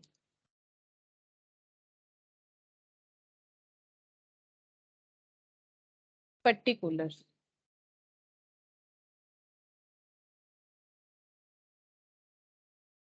डायरेक्ट मेटेरियल, डायरेक्ट मेटेरियल कितना होगा, ये देखो मेटेरियल इशूड है, इशूड बता रखा है, ये देखो यहाँ पर इशूड ड्यूरिंग द मंथ, ठीक है, 120 और 280, तो ये लिख लेते हैं। और कुछ तो अलग इंफॉर्मेशन दिया नहीं, ओपनिंग क्लोजिंग, तो ये इशूड जो है वही कंज्यूम्ड होगा। तो यहाँ पर 280 और 120, ठीक है, 280 77 वाला है, 280 और 120, ठीक है, फिर ऐड करेंगे डायरेक्ट लेबर। अच्छा, डायरेक्ट लेबर यहाँ पर देखो 99 और इसका से 600 और 450, 600 नहीं, उल्टा लिखा शायद मैंने, 600 है 99 का, मतलब इसका, अच्छा ये वाला नहीं, ये 450 है, फिर ये है 450, टोटल कर लेते हैं, ये हो गया 720, ये हो गया 730, ठीक है, ये हम लोग का प्राइम कॉस्ट आ गया, और कोई डायरेक्ट खर्चा था नहीं, इसलिए मैंने प्राइम कॉस्ट को कैलकुलेट कर दिया। अब हम लोग ऐड करेंगे फैक्ट्री का खर्चा होता है, देखते हैं फैक्ट्री ओवरहेड कैसे दे रखा है। फैक्ट्री ओवरहेड यहाँ पर नीचे बता रखा है 2 पर आवर, ठीक है, 2 पर आवर। तो देखो यहाँ पर कितना टाइम काम हुआ है, 400 आवर, और यहाँ पर कितना टाइम काम हुआ है, 200 आवर। लेकिन उसके साथ साथ हमें पूरे साल भर का भी, ये दोनों लाइन एक बार पढ़ के देखो, यहाँ पर बोल रहा है कि पूरे साल बोल रहे हैं, पूरे मंथ का, पूरे मार्च मंथ का फैक्ट्री का खर्चा है 2100। Factory overhead are applied to jobs on production according to direct labour hour rate which is 2 per our, ठीक है, मतलब डायरेक्ट लेबर आवर बेसिस पे अगर हम लोग देखते हैं तो वो है 2 पर आवर, ये बताया है, ठीक है। और फैक्ट्री ओवरहेड इनकर्ड टोटल हुआ है 2100, और ये हम लोग एपोर्शन हमें करने के लिए बोला है direct labour hour rate basis पे। तो अगर हम लोग इसको देखें तो टोटल लेबर आवर कितना खर्चा है for the month of March, ये अगर हम लोग टोटल करें तो 400 200 प्लस 300 प्लस 100, तो ये हो गया 1000 आवर, ठीक है। टोटल पूरे मार्च के मंथ में इतना आवर काम हुआ है और उसके लिए इतना खर्चा हुआ है। तो अगर हम लोग रुपीज पर यूनिट कैलकुलेट करेंगे तो हमें मिल जाएगा दैट इज 2.1 पर आवर, ठीक है। ये हम लोग का हो गया कि एपोर्शन हम लोग कर सकते हैं on the basis of labour our, ठीक है। और ये एक्चुअली इतना ही इनकर्ड हुआ है, एक्चुअली इतना हुआ है, ये इन्होंने जरूर सोच रखा है, क्या बोला है देखो, लेबर ओवरहेड आर अप्लाइड, और ये है इनकर्ड, ठीक है। अप्लाइड करने का इन्होंने सोचा था लेबर आवर बेसिस पे 2 रुपीज करके, बट इनकर्ड लेबर जो लेबर का फैक्ट्री ओवरहेड का खर्चा है वो एक्चुअली, ये हो गया एक्चुअल, ठीक है, एक्चुअली इतना हुआ है। तो हम लोग एक्चुअल वाला ही डेटा लेंगे, यहाँ पर एक्चुअल हमें अगर पता है तो एक्चुअल इतना हुआ है, और कितने घंटे काम करने के लिए इतना, तो फिर ये 2.1, मतलब सोचा था 2 होगा बट एक्चुअली हुआ है 2.1, तो हमें 2.1 से ही करना चाहिए क्योंकि हमारे पास एक्चुअल डेटा अवेलेबल है, तो हम लोग 2.1 से ही करेंगे। तो इसका एक नोट बना लेते हैं, ठीक है, इसका एक नोट बना लेते हैं फैक्ट्री ओवरहेड का। कहाँ पर बनाए, ये हम लोग, चलो ये पेज रख देते हैं, यहाँ पीछे बना लेते हैं working note.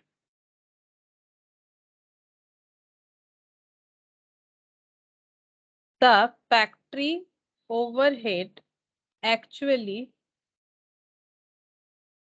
incurred rupees 2100. This amount to be apportioned on the basis of labor hour. So the rate is rupees 2100 divided by 1000 hour. तो रुपीज 2.1 पर आवर. तो हम लोगों को रुपीज 2.1 पर आवर बेसिस पे ही कैलकुलेट करना चाहिए, क्योंकि हमारे पास एक्चुअल डेटा अवेलेबल है. और जॉब 99 में 400 आवर काम हुआ है और जॉब 77 में 200 आवर काम हुआ है. 77 में 200, तो पहला मैंने क्या लिख रखा है, 77 ही लिख रखा है. 200 इंटू 2.1 और ये वाला हो जाएगा 400 इंटू 2.1. तो 420 और ये डबल हो जाएगा. 400 है तो डबल हो जाएगा, मतलब 840. ठीक है. अच्छा, टोटल कर लेते हैं.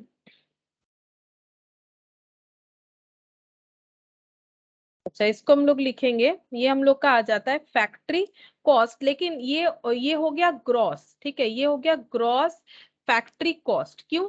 क्योंकि यहाँ पर ना WIP का कंसेप्ट था. ये देखो ऊपर लिखा हुआ था ओपनिंग स्टॉक ऑफ जॉब. ठीक है, ओपनिंग स्टॉक. और ये ओपनिंग स्टॉक किस चीज का दे रखा है? अलग अलग मेटेरियल वेजेस का दे रखा है. अगर ये फिनिश्ड गुड्स होता तो ये टोटल में दे रखता. ठीक है, अलग अलग दे रखा है. तो ओपनिंग स्टॉक ऑफ WIP हम लोग कैलकुलेट कर लेते हैं. यहाँ पर ऐड हो जाएगा WIP मतलब वर्क इन प्रोग्रेस. कौन कौन से नेचर में कंप्लीटेड है? लेबर, वेजेस और फैक्ट्री ओवरहेड. ठीक है, तो मेटेरियल भी है 80, 150, 200, 99 वाला. तो पहले 77 का लिखते हैं. 77 का है 420, 450, 400, 420, 450 और 400. तो ये कितना हो जाएगा? 400, 400, 400, 1200 प्लस 50 और 20 मतलब 70. ठीक है, तो ये हो जाएगा 1270. ये हो गया 1270. ये पहले वाले का था. और दूसरा वाला अमाउंट है 80, 150, 200, 80, 150 और 200. मतलब ये हो गया 350 प्लस 200, सॉरी 80. 350 प्लस 80 मतलब 430 आ रहा है. अच्छा, अब हम लोग करेंगे टोटल इसका. 1990, 2420. ठीक है.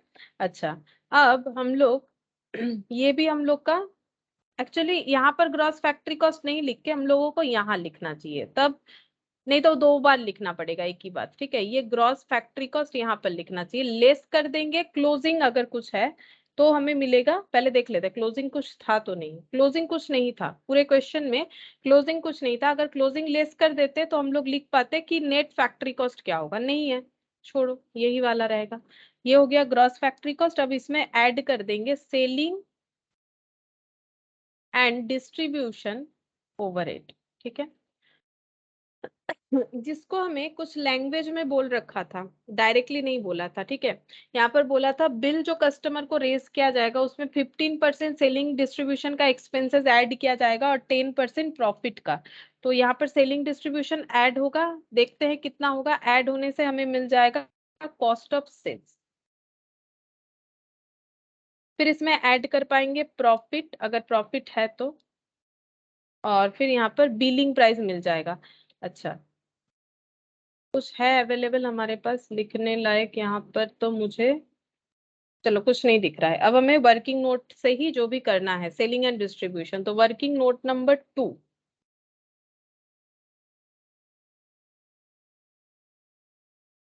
यहाँ पर मान लेते हैं let selling price equal to ₹100. ठीक है, अब यहाँ पर क्वेश्चन में बोला था कि सेलिंग प्राइस में हम लोगों ने इंक्लूड कर रखा है सेलिंग एक्सपेंसेस. ये देखो क्यों बोला, क्यों मैंने ऐसे बोला. देखो यहाँ पर लिखा है कि बिल का मतलब होता है जिस पे बेच रहे. Selling price to the customer, they were billed to the customer, मतलब जो सेलिंग प्राइस जो कस्टमर के लिए डिफाइन किया है एट ए प्राइस मतलब सेलिंग प्राइस विच इंक्लूड, इसमें इंक्लूड है 15% of price of the job for selling and distribution expenses. यानी सीधा बात ये है, लैंग्वेज को अगर देखो तो सेलिंग डिस्ट्रीब्यूशन कितना है? सेलिंग प्राइस का 15%. इसी चीज को थोड़ा सा घुमा के लिखा है.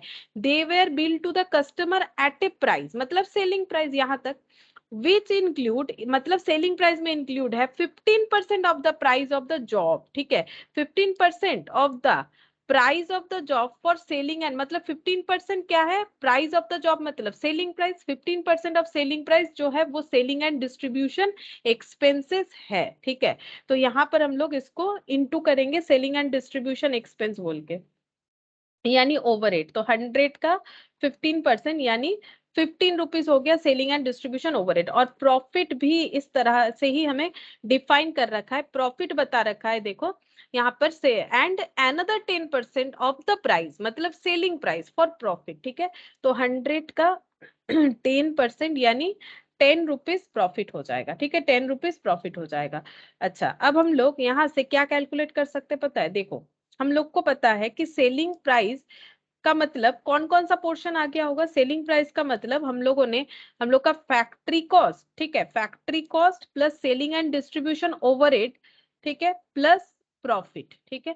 क्यों मैंने ऐसे किया, क्योंकि हमारे पास ना यहाँ पर कोई एडमिनिस्ट्रेशन ओवरहेड नहीं था, तो अकॉर्डिंग टू क्वेश्चन हम चल रहे हैं कि यहाँ पर सेलिंग प्राइस कैसे कैलकुलेट हुआ होगा, ये देखो फैक्ट्री कॉस्ट ये वाला, ठीक है, फैक्ट्री कॉस्ट जो निकल के आया plus selling and distribution overhead plus profit करेंगे तो हमें सेलिंग प्राइस मिलेगा। अभी हम लोग जहां पर जिस सिचुएशन में है उसके हिसाब से मैंने यहाँ पर लिख लिया, सेलिंग प्राइस हम लोगों ने माना था 100, फैक्ट्री कॉस्ट हमें नहीं पता, सेलिंग डिस्ट्रीब्यूशन एक्सपेंसेस हमारा 15 आया, प्रॉफिट 10 आया। अब हम लोग फैक्ट्री कॉस्ट यहाँ पर इस हिसाब से, मतलब परसेंटेज के हिसाब से कैलकुलेट करके देख सकते हैं। तो ये कितना हो जाएगा, 100 माइनस 25, तो ये हो जाएगा 75, यानी फैक्ट्री कॉस्ट है हम लोगों का 75, ठीक है। ये मैंने बेस निकाल लिया, जैसे ये 15 निकाला, ये 20, ये 100 मान के, वैसे ही 100 मान के फैक्ट्री कॉस्ट होता है 75, ठीक है। अब हम लोग यहाँ से सेलिंग एंड डिस्ट्रीब्यूशन ओवरहेड कैसे कैलकुलेट कर सकते हैं पता है, अगर 75 मेरा फैक्ट्री कॉस्ट है, 75 इक्विवेलेंट टू हमारा ये हो जाएगा 2420, और ये 2420 भी कर सकते हो, 1990 भी कर सकते हो, किसी भी एक जॉब पे अप्लाई करते जो रेट आ जाएगा हम लोग उसको अप्लाई कर सकते हैं, ठीक है। मतलब हम पहले 2420 पे अप्लाई करके देखते हैं। तो ये 75 इक्विवेलेंट टू हमारा 2420 हो जाएगा, और सेलिंग एंड डिस्ट्रीब्यूशन ओवरहेड कितना है, 15 है, तो यहाँ पर 15 मल्टीप्लाई करेंगे तो सेलिंग एंड डिस्ट्रीब्यूशन ओवरहेड पता चल जाएगा, 2420 डिवाइडेड बाई 75 इंटू 15, तो ये हो जाएगा 483.99, मतलब 484। सेलिंग एंड डिस्ट्रीब्यूशन ओवरहेड हो जाएगा 484, तो यहाँ पर लिख सकते हैं हम लोग 484, ये हो गया हम लोग का सेलिंग एंड डिस्ट्रीब्यूशन ओवरहेड, ठीक है। अब ये ऐड कर लेते हैं, 2420 प्लस 484, तो ये हो गया 2904 cost of sales, cost of sales हम लोग का 2904 आ गया। और प्रॉफिट कितना होगा, प्रॉफिट हम लोग का बोला गया था, अभी ये देखो यहाँ पर प्रॉफिट भी हम लोग इस तरीके से कैलकुलेट कर सकते हैं, यहाँ पर प्रॉफिट को भी इस तरीके से कैलकुलेट कर सकते हैं,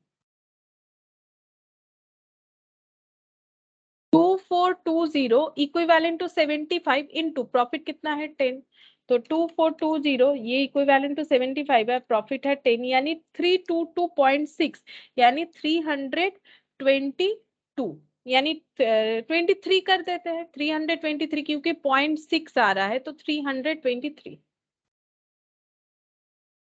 टोटल करने से आ जाएगा ये बिलिंग प्राइस, मतलब sale price, billing price for job या फिर सेलिंग प्राइस 7223, ये बन गया। अब इधर वाला कंप्लीट करना है, तो इधर के लिए भी बेसिस तो सेम है, लेकिन ये वैल्यू चेंज हो जाएगा, ये वैल्यू चेंज हो जाएगा, सेलिंग एंड डिस्ट्रीब्यूशन ओवरहेड 75 15 1990 1990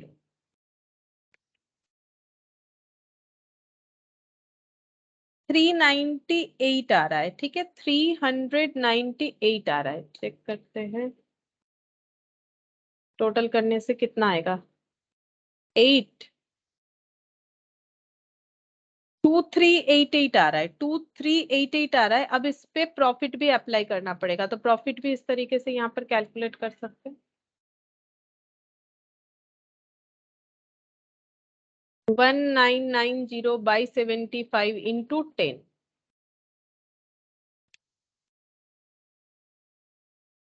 265.33 मतलब 265।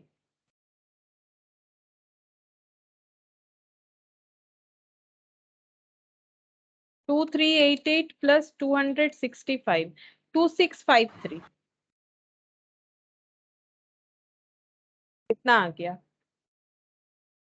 ठीक है, तो 2653 हो रहा है। ठीक है, ये हम लोग का वैल्यू निकल के आया है। तो हम लोगों ने पॉइंट ए कर लिया, जॉब कॉस्ट शीट बना दिया, सेलिंग प्राइस भी दोनों जॉब का कैलकुलेट कर लिया।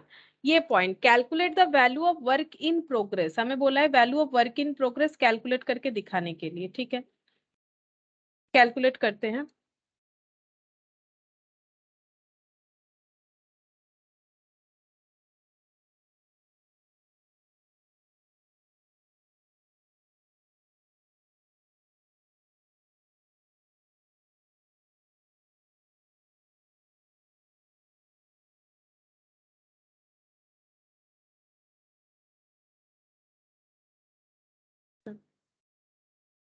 Calculate the value of WIP for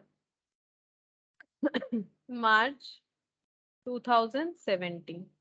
अच्छा, तो पहले WIP तो ओपनिंग तो हमें दिया हुआ था, ओपनिंग बैलेंस एज ऑन, देखते हैं डेट क्या दे रखा था, 1 मार्च 2017। जॉब एक है 99 और एक है जॉब 77। अच्छा, दोनों का वैल्यू हम लोगों ने टोटल भी किया था, एक बार चेक कर ले, यहाँ से ही देख के लिख लेते हैं। WIP का टोटल 127077 का, और ये वाला था 430, तो 430। अच्छा, टोटल करते हैं, आउटर कॉलम में निकाल लेते हैं, टोटल करने से कितना हो जाएगा? 1700। ठीक है, अच्छा अब यहाँ पर मेटेरियल इशूड लिखते हैं।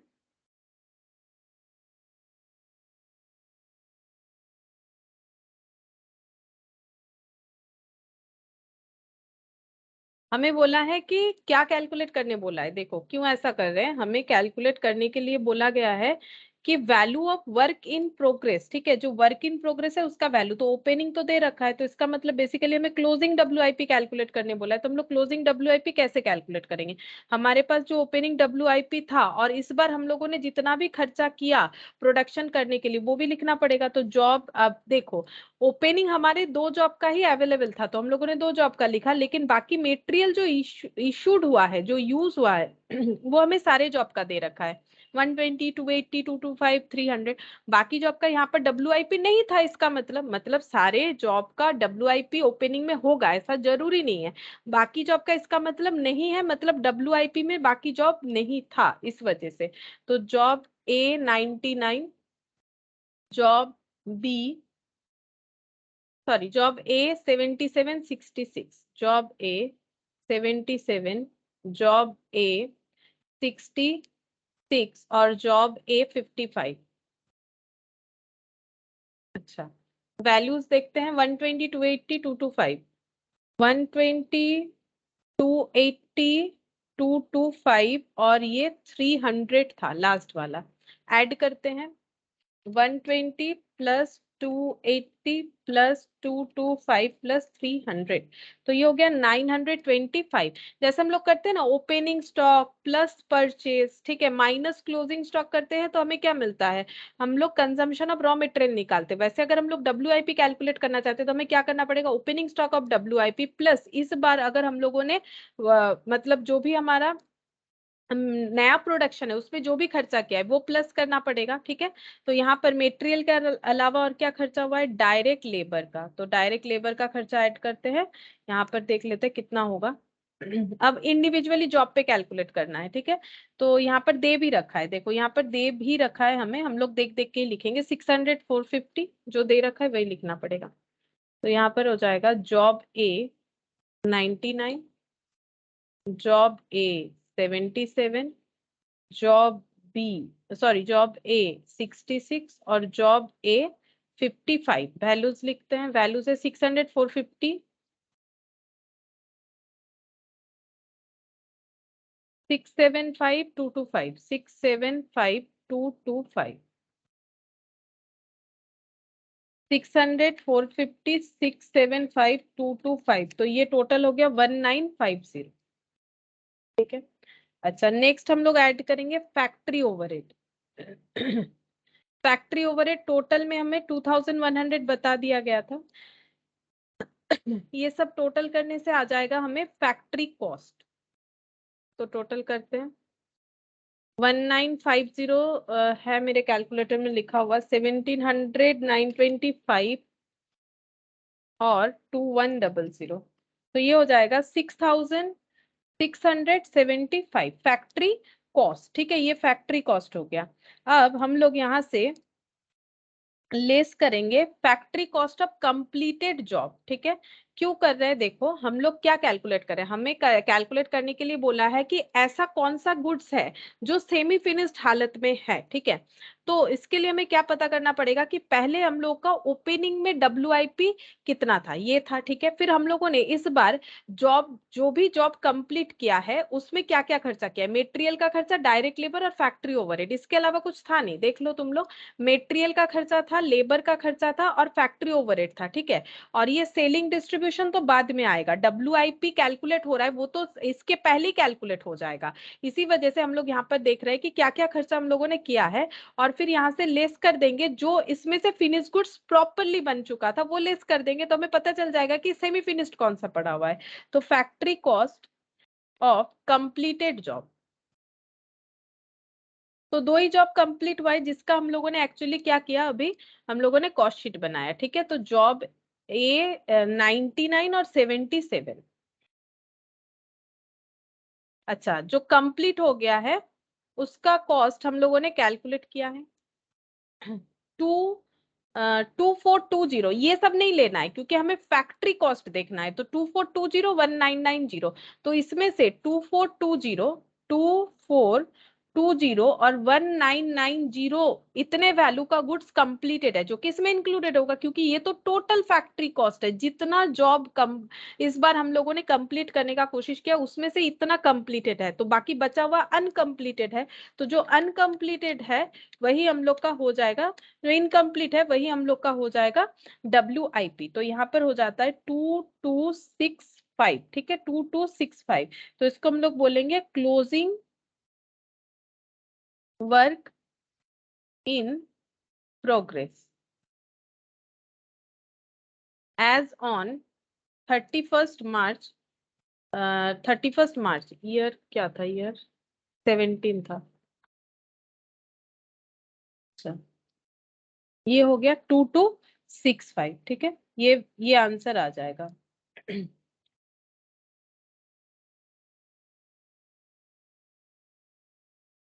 अच्छा, अब देखो और एक तरीके से भी हम लोग ये तो कर लिया हम लोगों ने, 2265 आ गया। अब यहाँ पर और एक तरीके से भी ना हम लोग इसे कैलकुलेट कर सकते थे, वो भी दिखा देते, वो थोड़ा सा शॉर्टकट हो जाएगा। रुको वो भी दिखा देते एक बार, याद आ गया मुझे। ये देखो, जॉब 66 एंड जॉब 55, देखो सिर्फ ये दो जॉब होगा क्योंकि देखो 4 जॉब में से ये दो अगर कंप्लीटेड है तो इनकम्प्लीट ये दो है, तो WIP अगर किसी का बनेगा तो ये इन दोनों का बनेगा। तो हम लोग इस तरह से कैलकुलेट कर सकते हैं कि ये दोनों जॉब में डायरेक्ट मेटेरियल, डायरेक्ट लेबर और फैक्ट्री ओवरहेड, क्योंकि ये सब खर्चा ही लगेगा WIP कैलकुलेट करने के लिए।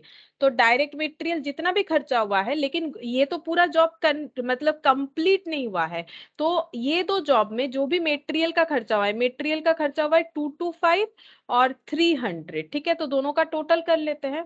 225 और 300 ये हो जाएगा। मेटेरियल यूज तो हुआ है बट इस मेटेरियल से ये दो जॉब फिनिश गुड्स में ट्रांसफर नहीं हुआ है, यानी 525। ठीक है। अच्छा, लेबर का भी देखते हैं। लेबर का यहाँ पर देखो 675 और 225 का यूज हो चुका है, 675 और 225, लेकिन अभी तक हमारा जो है कंप्लीट जो है ये मतलब फिनिश गुड्स नहीं बना है, तो ये हो गया, ये 900 हो रहा है शायद ना, 900, 5 5 10, हाँ 900 हो रहा है। अब फैक्ट्री ओवरहेड, फैक्ट्री ओवरहेड में कितना आवर्स का जो है वर्क हुआ है, 300 और 100, यहाँ पर लिखते हैं 300 plus 100 at the rate of 2.1 करके एक्चुअली जो इनकर्ड हुआ है, मतलब 400 इंटू 2.1, तो ये हो गया 840। तो टोटल कर लेते हैं,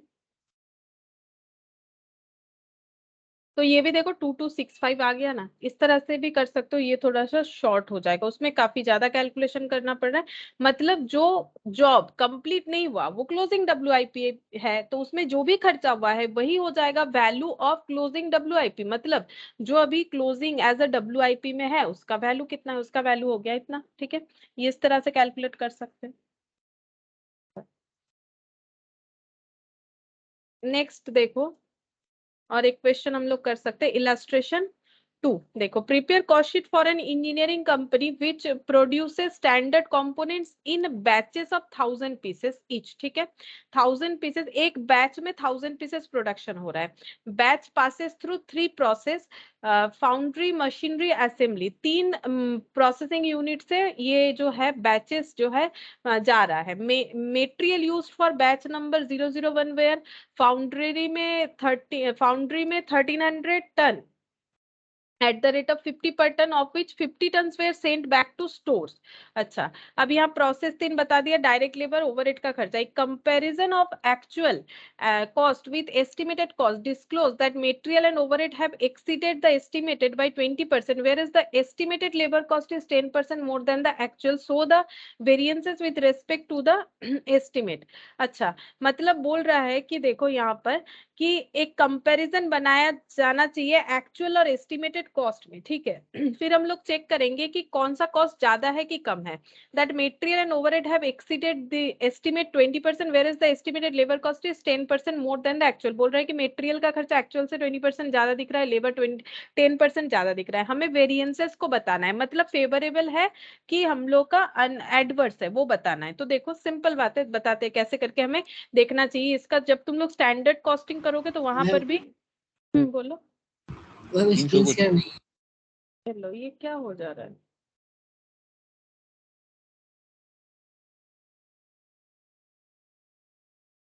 अब दिख रहा है? तो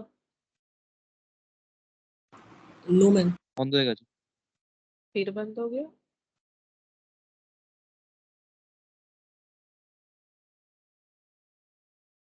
एवर ঠিক আছে, বন্ধ হয়ে গেছে আবার। नहीं दिख रहा। हाँ, ये तो अपने आप बंद हो जा रहा है, मैंने तो कुछ किया भी नहीं। ये लो।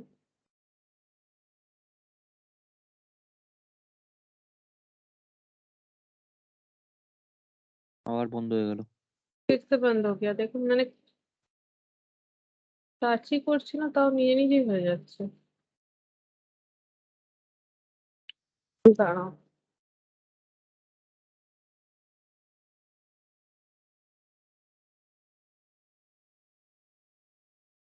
ठीक है, अब देखो तो। Yes ma'am. হ্যাঁ ঠিক আছে। तो cost sheet for the batch number batch number कुछ दे रखा था यहाँ पर। अच्छा, बैच नंबर 001 था यहाँ पर, कहाँ तो देखा मैंने, छोड़ो नहीं दिख रहा है, कोई बात नहीं। बैच नंबर होगा तो दे सकते हो, ठीक है, बैच नंबर रहेगा तो दे सकते हो, अगर मिल जाता है तो दे देना। अच्छा, स्टैंडर्ड साइज बैच का, स्टैंडर्ड साइज जो है वो है एक बैच में 1000 यूनिट का प्रोडक्शन होता है। 1000 पीसेस है, यूनिट नहीं था शायद, पीसेस था। चेक करते हैं। हम्म, अच्छा, यहाँ पर एक्चुअल लिखेंगे यहाँ पर एस्टिमेटेड एस्टिमेटेड लिखेंगे, ठीक है। फिर चेक करना है कि एडवर्स हुआ कि फेवरेबल हुआ। मतलब एक एक लिखने से ही तुम लोग समझ जाओगे कि हम एक्चुअली बोलना क्या चाह रहे हैं। तो यहाँ पर सबसे पहला खर्चा है मेटेरियल का, डायरेक्ट मेटेरियल, ठीक है। मेटेरियल का खर्चा एक्चुअली में क्या हुआ और एस्टिमेटेड क्या था। तो मेटेरियल का खर्चा यहाँ पर, और ये देखो बैच नंबर 001 सोच रहे था। अच्छा, ये देखो यहाँ पर 1300 टन 50 पर टन करके, तो 1300 टन 50 पर टन करके, और of which 50 ton were sent back to stores. मतलब 1300 टन मेटेरियल लाया गया था, बट 50 टन अगर बैक टू स्टोर है तो कंज्यूम्ड कितना हुआ, 1250 माइनस कर दो। 1300 टन में से 50 माइनस कर दो, 1250। 1300 टन में से 50 माइनस कर दो, 1250 टन 50 रुपीज वाला हम लोगों ने खर्चा किया, ठीक है। तो कितना हो जाएगा 1250 इंटू 50, तो ये हो जाता है 62,500। 62,500 ये एक्चुअली में खर्चा हुआ है। एस्टिमेटेड क्या था, यहाँ पर था कि with estimated cost disclose, estimated के हिसाब से था that material and overhead have exceed the estimate by 20%। बोल रहे हैं कि जो भी एस्टिमेटेड है उससे 20% ज्यादा हो जाएगा, ऐसा इन्होंने सोचा था, ठीक है। मतलब एस्टिमेटेड से 20% ज्यादा होगा, मतलब जो एस्टिमेट किया है एक्चुअली में वो 20% ज्यादा है, ये बोलना चाह रहा है। एक comparison of actual cost with estimated cost discloses, जब हम लोगों ने कंपेयर किया तब दिखा कि that material and overhead have exceeded, actually exceed कर चुका है कितने से, 20% से। तो इसका मतलब ये कितने का वैल्यू है 62,500, ये 120 का वैल्यू है, और हम लोगों ने सोचा था 100 जितना होगा उसके हिसाब से। तो यहाँ पर 120 इंटू 100 करो, तो यहाँ पर वैल्यू आ रहा है 52083, हम लोगों ने ये सोचा था। तो वेरिएंस मतलब डिफरेंस कितने का आया 62,500, डिफरेंस आ रहा है 10417। अब मुझे बोलो ये फेवरेबल केस है कि एडवर्स केस है, फेवरेबल या एडवर्स केस है, क्योंकि हम लोगों ने सोचा था खर्चा होगा एडवर्स। एडवर्स, क्योंकि सोचा था 52,083 होगा, बट हुआ है 62,500। नेक्स्ट हम लोग करेंगे डायरेक्ट लेबर। लेबर का खर्चा देखो यहाँ पर बताया है, यहाँ पर कहाँ है 50 टन। अच्छा, डायरेक्ट लेबर का ये रहा, यहाँ पर अलग अलग जगह पे फाउंड्री मशीन और असेंबली, तो फाउंड्री मशीन और असेंबली 3 जगह पे खर्चा होगा। अच्छा, लेबर का 200 इंटू 10, और ये डायरेक्ट लेबर, और यहाँ पर बता रखा है ओवरहेड, तो 200 इंटू 10, हम लोग तो लेबर कर रहे हैं ओवरहेड थोड़ी ना कर रहे हैं, तो 200 इंटू 10, और ये है 100 इंटू 5, और उसके बाद भी था 100 इंटू, लेकिन कितना था 15 था, ठीक है। अच्छा, ये सब एक्चुअल का खर्चा है, तो ये हो जाएगा 2000, ये हो गया 500, और ये हो गया 1500। एस्टिमेटेड, एस्टिमेटेड क्या होगा, एस्टिमेटेड बोल रहा है कि 20% इंक्रीज हुआ है, मतलब ये 20% इंक्रीज का वैल्यू बता रहा है। तो 20,000 डिवाइडेड बाई 120 इंटू 100, 20,000 नहीं सॉरी 2,500 डिवाइडेड बाई 120 इंटू 100, नहीं ये शायद अलग रेट था। लेबर 10% ज्यादा हुआ है, देखो मैंने 120 से कर दिया, लेबर 10% ज्यादा हुआ है तो 110 होगा, 110। तो देखो कितना होगा यहाँ पर, whereas the estimated labour cost is 10% more. अच्छा, estimated labour cost 10% more than the actual हुआ है, 10% मोर देन द एक्चुअल, तो फिर इसका मतलब 10% हम लोगों का एस्टिमेशन जो है वो 10% एक्चुअल से ज्यादा था, मतलब ये 100 का वैल्यू हो गया, एस्टिमेटेड कितना था 110, क्योंकि एक्चुअल से 10% ज्यादा था। तो एक्चुअल में अगर हम लोगों का 100 रुपए खर्चा हुआ है तो एस्टिमेटेड था 110, तो ये वैल्यू 100 रुपए का हो जाएगा, ठीक है। तो जहां पर जैसा बोला है हमें उसी तरह से करना पड़ेगा। तो यहाँ पर कितना होगा 2000 डिवाइडेड बाई 100 इंटू 110, 220, 2200 आ रहा है। अच्छा, ये 2 जीरो हट गया, मतलब 550 550, यहाँ से भी 2 जीरो हट गया, मतलब 15 इंटू 110, 1650, ठीक है। अब यहाँ पर डिफरेंसेस देखो, एक्चुअली में 2000 हुआ था, सोचा था 2200 होगा, तो 200 का डिफरेंस है, फेवरेबल केस है क्योंकि कम खर्चा हुआ। 500 सोचे थे 550, लगा है 500 रुपए, तो 50 रुपीज का सेविंग्स है यहाँ पर 1650, और जबकि हुआ है 1500, मतलब 150 रुपीज का सेविंग्स है। ये हो गया फेवरेबल, ठीक है, ये फेवरेबल हो गया। यहाँ तक हम लोग बोल सकते हैं प्राइम कॉस्ट का हम लोगों ने फेवरेबल और ये कैलकुलेट कर लिया, तो इसका टोटल कर ले, इसका टोटल कर लेते हैं वेरिएंसेस का, और यहाँ पर भी देख लेते हैं। तो ये टोटल करने से हो जाएगा 62,500, 62,500 प्लस 2,000, 3,000 और 4,000, ठीक है, तो प्लस 4,000, तो 66,500, ठीक है। ये हो गया factory cost, sorry prime cost, क्या लिख रहे हैं, प्राइम कॉस्ट होगा ना। अच्छा, और ये टोटल 52,083 प्लस 2200 प्लस 550 प्लस 1650, यानी कि 56,483। अच्छा, ये सब, ये एडवर्स है, ये फेवरेबल है, ये सब पॉजिटिव वैल्यू है, मतलब 200 प्लस 200 400, ये दोनों मिला के माइनस ये वाला माइनस 10417, ठीक है, ये नेगेटिव वैल्यू है, मतलब 10017, और ये एडवर्स होगा क्योंकि ये नेगेटिव में आया ओवरऑल, ठीक है। अच्छा, नेक्स्ट हम लोग यहाँ पर लगाते हैं फैक्ट्री ओवरहेड का खर्चा। फैक्ट्री ओवरहेड का कहाँ कहाँ होगा, ये सारे जगह पे होगा, मतलब फाउंड्री और मशीन और असेंबली, 3 जगह पे। तो 15 पर लेबर आवर, और लेबर आवर कितना है 200, तो 200 इंटू 15 पहला वाला, उसके बाद 100 इंटू होगा, उसके बाद 100 इंटू होगा आवर्स, ठीक है। रेट देख लेते हैं, रेट है हम लोग का 20 और 10, ठीक है, 20 और 10।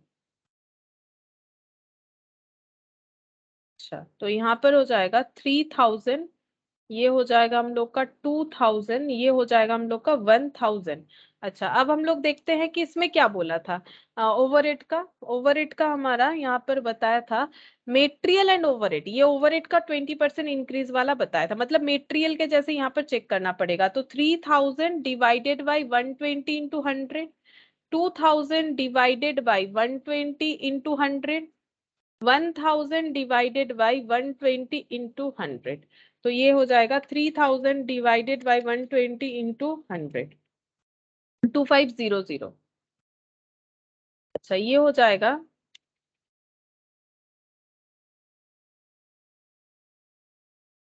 1666, ठीक है, तो 1667। अच्छा,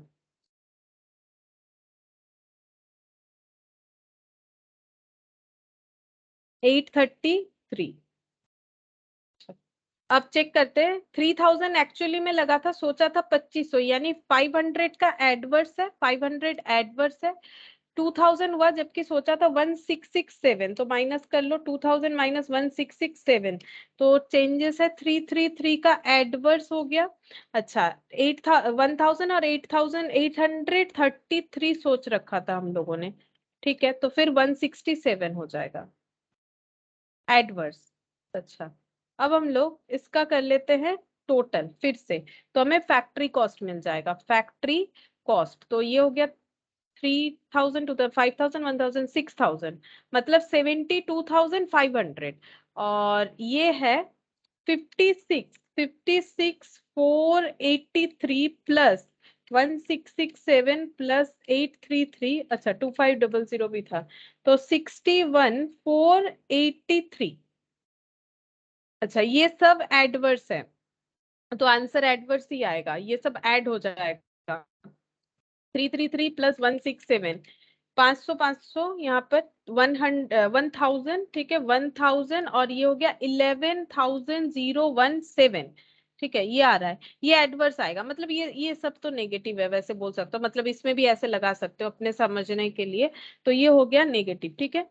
अच्छा, अब हम लोग को क्या कैलकुलेट करके देने के लिए बोला था, हमें बोला था कि prepare cost sheet for engineering company which produces standard component, ठीक है, हमें बोला था कंपेयर करके बताओ कि क्या हो रहा है, तो कंपेयर करके हम लोगों ने बता दिया। अब हम लोग कॉस्ट पर यूनिट चाहे तो यहाँ पर कैलकुलेट करके बता सकते हैं, कॉस्ट पर यूनिट, ठीक है, कॉस्ट पर यूनिट कितना होगा, एक्चुअली ये कितने यूनिट के लिए, ये कितना बैचेस के लिए, 72,500 का जो खर्चा हुआ है, ये कितने बैच के लिए हुआ है, ये हुआ है 1000 पीसेस के लिए, एक बैच के लिए, एक बैच में 1000 पीसेस होता है, तो 70 2.5 होगा, कॉस्ट पर यूनिट हो गया 72.5 अकॉर्डिंग टू एक्चुअल। ठीक है, तुम लोगों का अगर जगह है तो तुम लोग इसके नीचे ही लिख दो, ठीक है, मेरे यहाँ पर जगह नहीं है।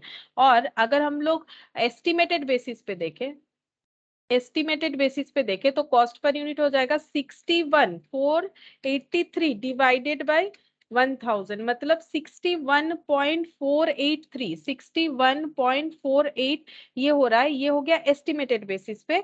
तो फिर से अगर हम लोग डिफरेंसेस चेक करें, मतलब वेरिएंस, तो हम लोग का एडवर्स सिचुएशन है। ठीक है, कॉस्ट पर यूनिट हम लोग का बढ़ गया है, जितना हम लोगों ने सोचा था उससे ज्यादा, तो 11.017 आ रहा है, मैंने 012 कर दिया एडवर्स। ठीक है, एडवर्स तुम लोग को यहाँ पर ही लिख लेना है अगर जगह है तो, या फिर जगह नहीं है तो नेक्स्ट पेज में लिखो, मैंने और नहीं लिखा और यही लास्ट करवाना है मुझे, ये वाला यहाँ पर लिखो, जैसे फैक्ट्री कॉस्ट लिखो उसके नीचे कॉस्ट पर यूनिट, फिर इसके नीचे एक्चुअल के नीचे एक्चुअल वाला, एस्टिमेटेड के नीचे एस्टिमेटेड वाला, तो मेरे जैसे से लिखना नहीं पड़ेगा। वेरिएंस कॉलम में वेरिएंस और एडवर्स कॉलम में फेवरेबल एडवर्स में एडवर्स लिख दो, तो ये कंप्लीट हो जाएगा। ठीक है, इस तरह से। तो ये इलास्ट्रेशन 2 भी हो गया। ठीक है, अब हम लोग यहाँ पर ये हम शेयर कर देंगे तुम लोग के साथ पीडीएफ, तो तुम लोग अपने हिसाब से जो भी क्वेश्चन करना चाहो करके देख सकते हो। हम पर्टिकुलर कोई क्वेश्चन नहीं बता रहे क्योंकि हम तो करवाते ही हैं अपने हिसाब से, तो तुम लोग अगर अपना होमवर्क करना चाहते हो तो कर सकते हो, जो ठीक लगे। हम पूरा पीडीएफ ही शेयर कर देंगे, इसमें लास्ट क्लास का जो क्वेश्चन था वो भी है और अभी का भी है। ठीक है,